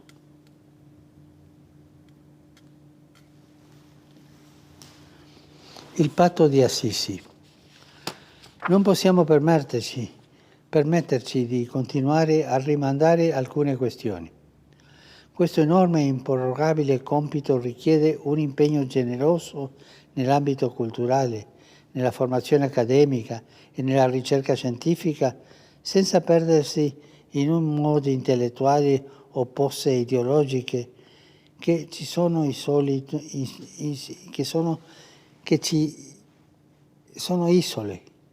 che ci isolino dalla vita e dalla sofferenza concreta della gente. È tempo, cari giovani economisti, imprenditori, lavoratori e dirigenti di azienda, è tempo di osare il rischio di favorire e stimolare modelli di sviluppo, di progresso e di sostenibilità in cui le persone, specialmente gli esclusi, e tra questi anche sorelle della terra, cessino di essere, nel migliore dei casi, una presenza meramente nominale, tecnica o funzionale, per diventare protagonisti dalla loro vita come nell'intero tessuto sociale. Che questo non sia una cosa nominale, esistono i poveri, gli esclusi, no, che quella presenza non sia nominale, non sia tecnica, non funzionale. No, è il tempo di diventare protagonisti della loro vita come dell'intero tessuto sociale. Non pensiamo per loro, pensiamo con loro. Ricordatevi l'eredità dell'illuminismo, dell'illustrazione, delle elite illuminate. Tutto per il popolo, niente con il popolo. Ma questo non va. Non pensiamo per loro, pensiamo con loro. E da loro impariamo a far avanzare modelli economici che andranno a vantaggio di tutti, perché l'impostazione strutturale e decisionale sarà determinata dallo sviluppo umano integrale, così viene elaborato dalla dottrina sociale della Chiesa. La politica e l'economia non devono sottomettersi ai dettami e al paradigma efficientista della tecnocrazia. Oggi, pensando al bene comune, abbiamo bisogno in modo ineludibile che la politica e l'economia in dialogo si pongano decisamente al servizio della vita, specialmente della vita umana. Senza questa centralità e questo orientamento rimarremo prigionieri di una circolarità alienante che perpetuerà soltanto dinamiche di degrado, esclusione, violenza e polarizzazione. Ogni programma elaborato per aumentare la produzione non ha in definitiva altra ragione d'essere che il servizio della persona. La sua funzione è di ridurre le disuguaglianze, combattere le discriminazioni, liberare l'uomo dalle sue servitù. Non basta accrescere la ricchezza comune perché sia equamente ripartita. No, non basta questo. Non basta promuovere la tecnica perché la terra diventi più umana da abitare. Neppure basta questo. La prospettiva dello sviluppo umano integrale è una buona notizia da profetizzare e da attuare. E questo non sono sogni, Questa è la strada. Una buona notizia da profetizzare e da attuare, perché ci propone di ritrovarci come umanità sulla base del meglio di noi stessi, il sogno di Dio, che impariamo a farci carico del fratello e del fratello più vulnerabile. La misura dell'umanità si determina essenzialmente nel rapporto con la sofferenza e col sofferente. Quella è la misura dell'umanità. Questo vale per il singolo come per la società, misura che deve incarnarsi anche nelle nostre decisioni e i modelli economici. Come fa bene lasciar risuonare le parole di San Paolo VI quando nel desiderio che il messaggio evangelico permeasse a guidare tutte le realtà umane scriveva, così scriveva lui, lo sviluppo non si riduce a semplice crescita economica. Per essere autentico sviluppo deve essere integrale, il quale vuol dire un volto alla promozione di ogni uomo e di tutto l'uomo. Ogni uomo e tutto l'uomo. Noi non accettiamo di separare l'economico dall'umano, lo sviluppo della civiltà dove si inserisce. Ciò che conta per noi è l'uomo, ogni gruppo di uomini, fino a comprendere l'umanità intera. In questo senso, molti di voi avranno la possibilità di agire e di incidere su decisioni macroeconomiche dove si gioca il destino di molte nazioni. Anche questi scenari hanno bisogno di persone preparate, prudenti come i serpenti e semplici come le colombe, capaci di vigilare in ordine allo sviluppo sostenibile dei paesi per evitare l'asfissiante sottomissione di tali paesi a sistemi creditizi che, ben lungi dal promuovere il progresso, sottomettono le popolazioni a meccanismi di maggiore povertà, esclusione e dipendenza. I sistemi creditizi da soli sono una strada per la povertà e la dipendenza. Questa legittima protesta chiede di suscitare e accompagnare un modello di solidarietà internazionale che riconosca e rispetti l'interdipendenza tra le nazioni e favorisca i meccanismi di controllo, capaci di evitare ogni tipo di sottomissione, come pure vigilare sulla promozione dei paesi più svantaggiati e in via di sviluppo. Ogni popolo è chiamato a rendersi artefice del proprio destino e di quello del mondo intero. Cari giovani, oggi siamo di fronte alla grande occasione di esprimere il nostro essere fratelli, di essere altri buoni samaritani che prendono su di sé il dolore dei fallimenti invece di fomentare odi e risentimenti. Un futuro imprevedibile è già in gestazione. Ciascuno di voi, a partire dal posto in cui opera e decide, può fare molto. Non scegliete le scorciatoie che seducono e vi impediscono di mescolarvi per essere lievito lì dove vi trovate. Niente scorciatoie. Lievito. Sporcarsi le mani. Passata la crisi sanitaria che stiamo attraversando, la peggiore reazione sarebbe di cadere ancora di più in un febbrile consumismo e in nuove forme di autoprotezione egoistica. Non dimenticatevi, da una crisi mai si esce uguali. Usciamo meglio o peggio? Facciamo crescere ciò che è buono, cogliamo l'opportunità e mettiamoci tutti al servizio del bene comune. Vuoi dal cielo che alla fine non ci siano più gli altri, ma che impariamo a maturare uno stile di vita in cui sappiamo dire noi. Non noi grande, no, noi piccolini e gli altri. No, questo non va. La storia ci insegna che non ci sono sistemi né crisi in grado di annullare completamente la capacità, l'ingegno e la creatività che Dio non cessa di suscitare nel cuore. Con dedizione e fedeltà ai vostri popoli, al vostro presente e al vostro futuro, voi potete unirvi ad altri per tessere un nuovo modo di fare la storia. Non temete di coinvolgervi e di toccare l'anima delle città con lo sguardo di Gesù. Non temete di abitare coraggiosamente i conflitti e i crocevia della storia per ungerli con l'aroma delle beatitudini. Non temete perché nessuno si salva da solo. Nessuno si salva da solo.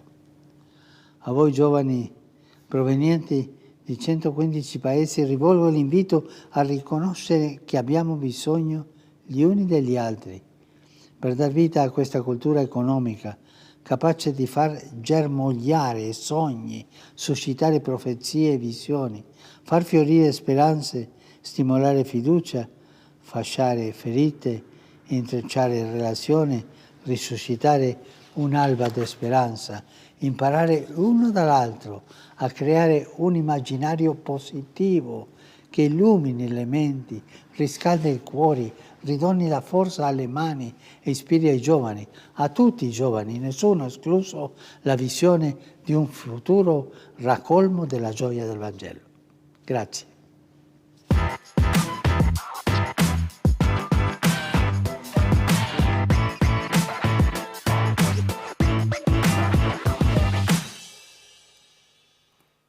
Thank you, Pope Francis, for your message, for your words of great encouragement that outline for us the path to follow. We can't stop here. We must move forward. Thank you, Pope Francis, for following us during these months and keeping us in your thoughts and prayers. Thank you very much. And now, we have come to the last moment of these fantastic days. This is our final statement and common commitment.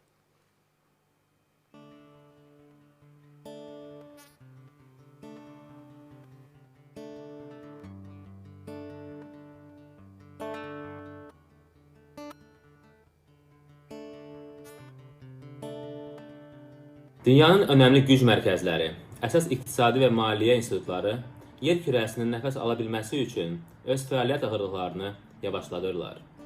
Covid-19 bizə başqa çarə buraxmadan bizi yavaşlamağa məcbur etdi.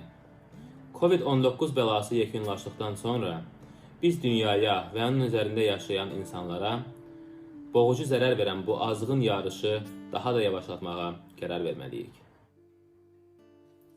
在世界範圍內分享最頂端的高科技，可以達到一個在低收入國家完成持續發展的製造業，這種能源的缺乏，一種經濟、社會和文化的差距會得到解決，從而解決相關的氣候正義問題。 A questão da custódia dos bens comuns, especialmente os globais, como a atmosfera, as florestas, os oceanos, a terra, os recursos naturais, todos os ecossistemas, a biodiversidade, as sementes, seja colocada no centro das agendas dos governos e do ensino nas escolas, universidades e cursos de economia do mundo inteiro. Que mai es tornin a fer servir ideologies econòmiques per ofendre i descartar els pobres, els malalts, les minories i els desfavorits de tota mena.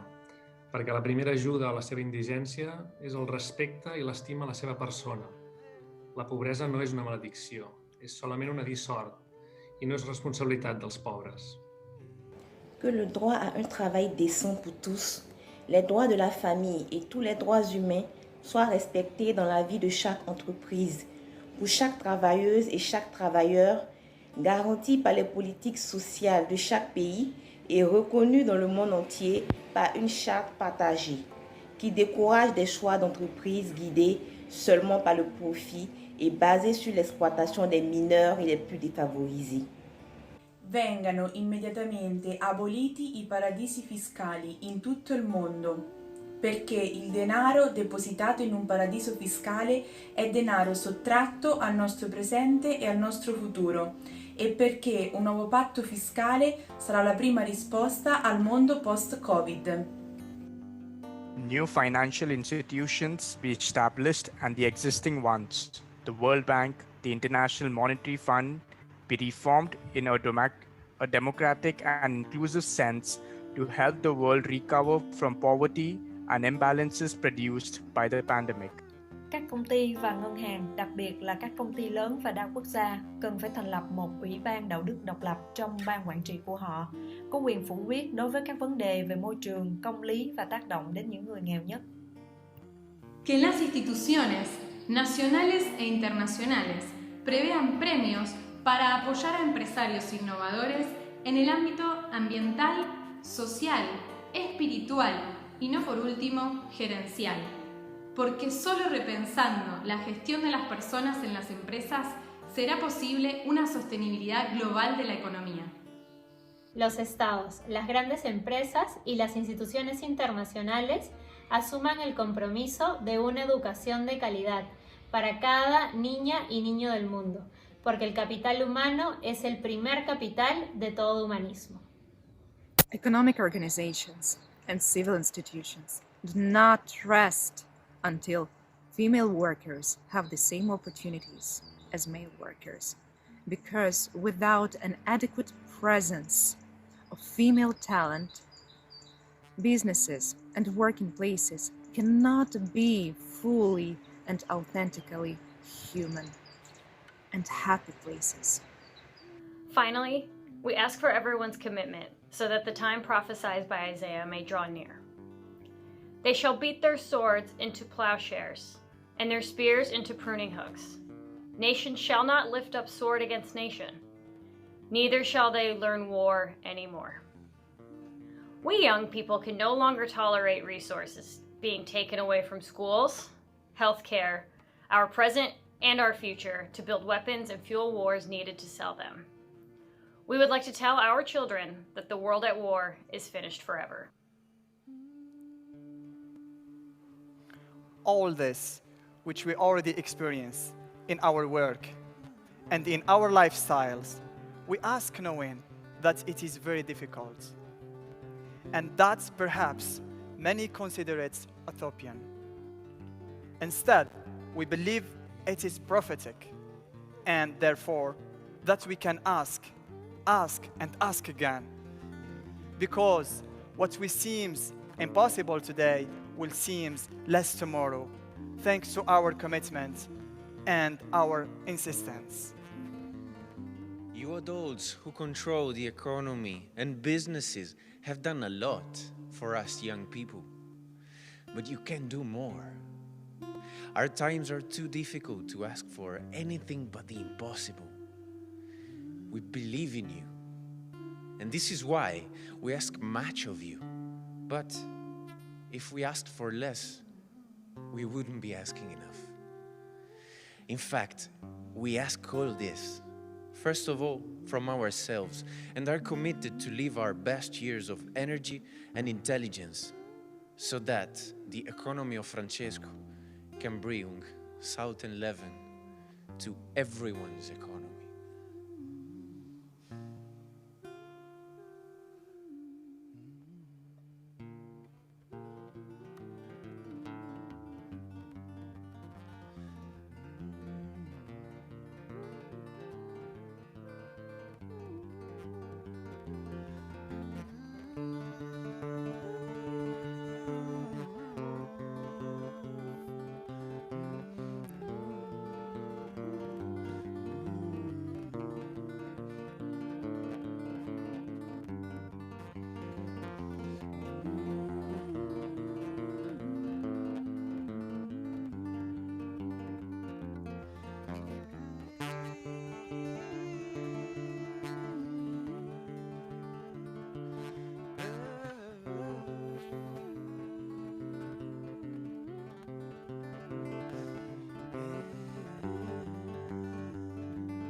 What symbol could sum up our Economy of Francesco journey so far and represent this commitment to embrace and live in the world?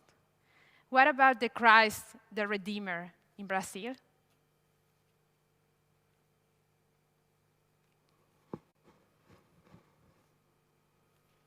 Look, the lights of Economy of Francesco. These months will have been truly fruitful if we are able to continue what we started.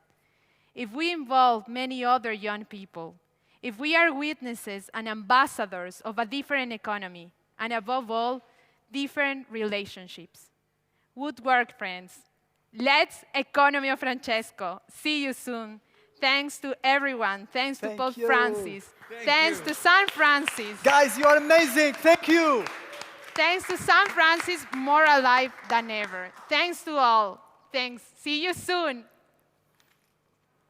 This is Economy of Francesco. Woo! Yeah.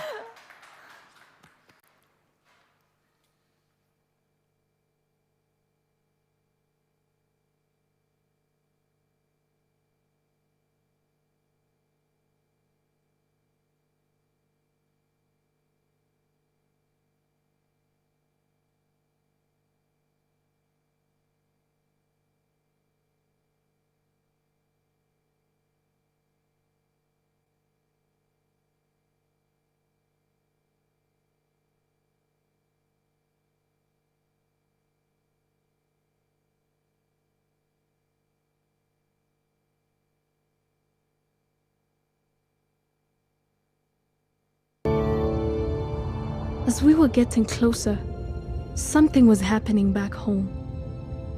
Something that had to do with the ancient bond. People were uniting for the planet.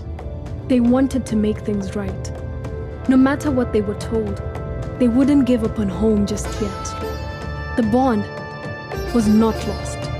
It was still alive, calling us. It was time for a mission to Earth.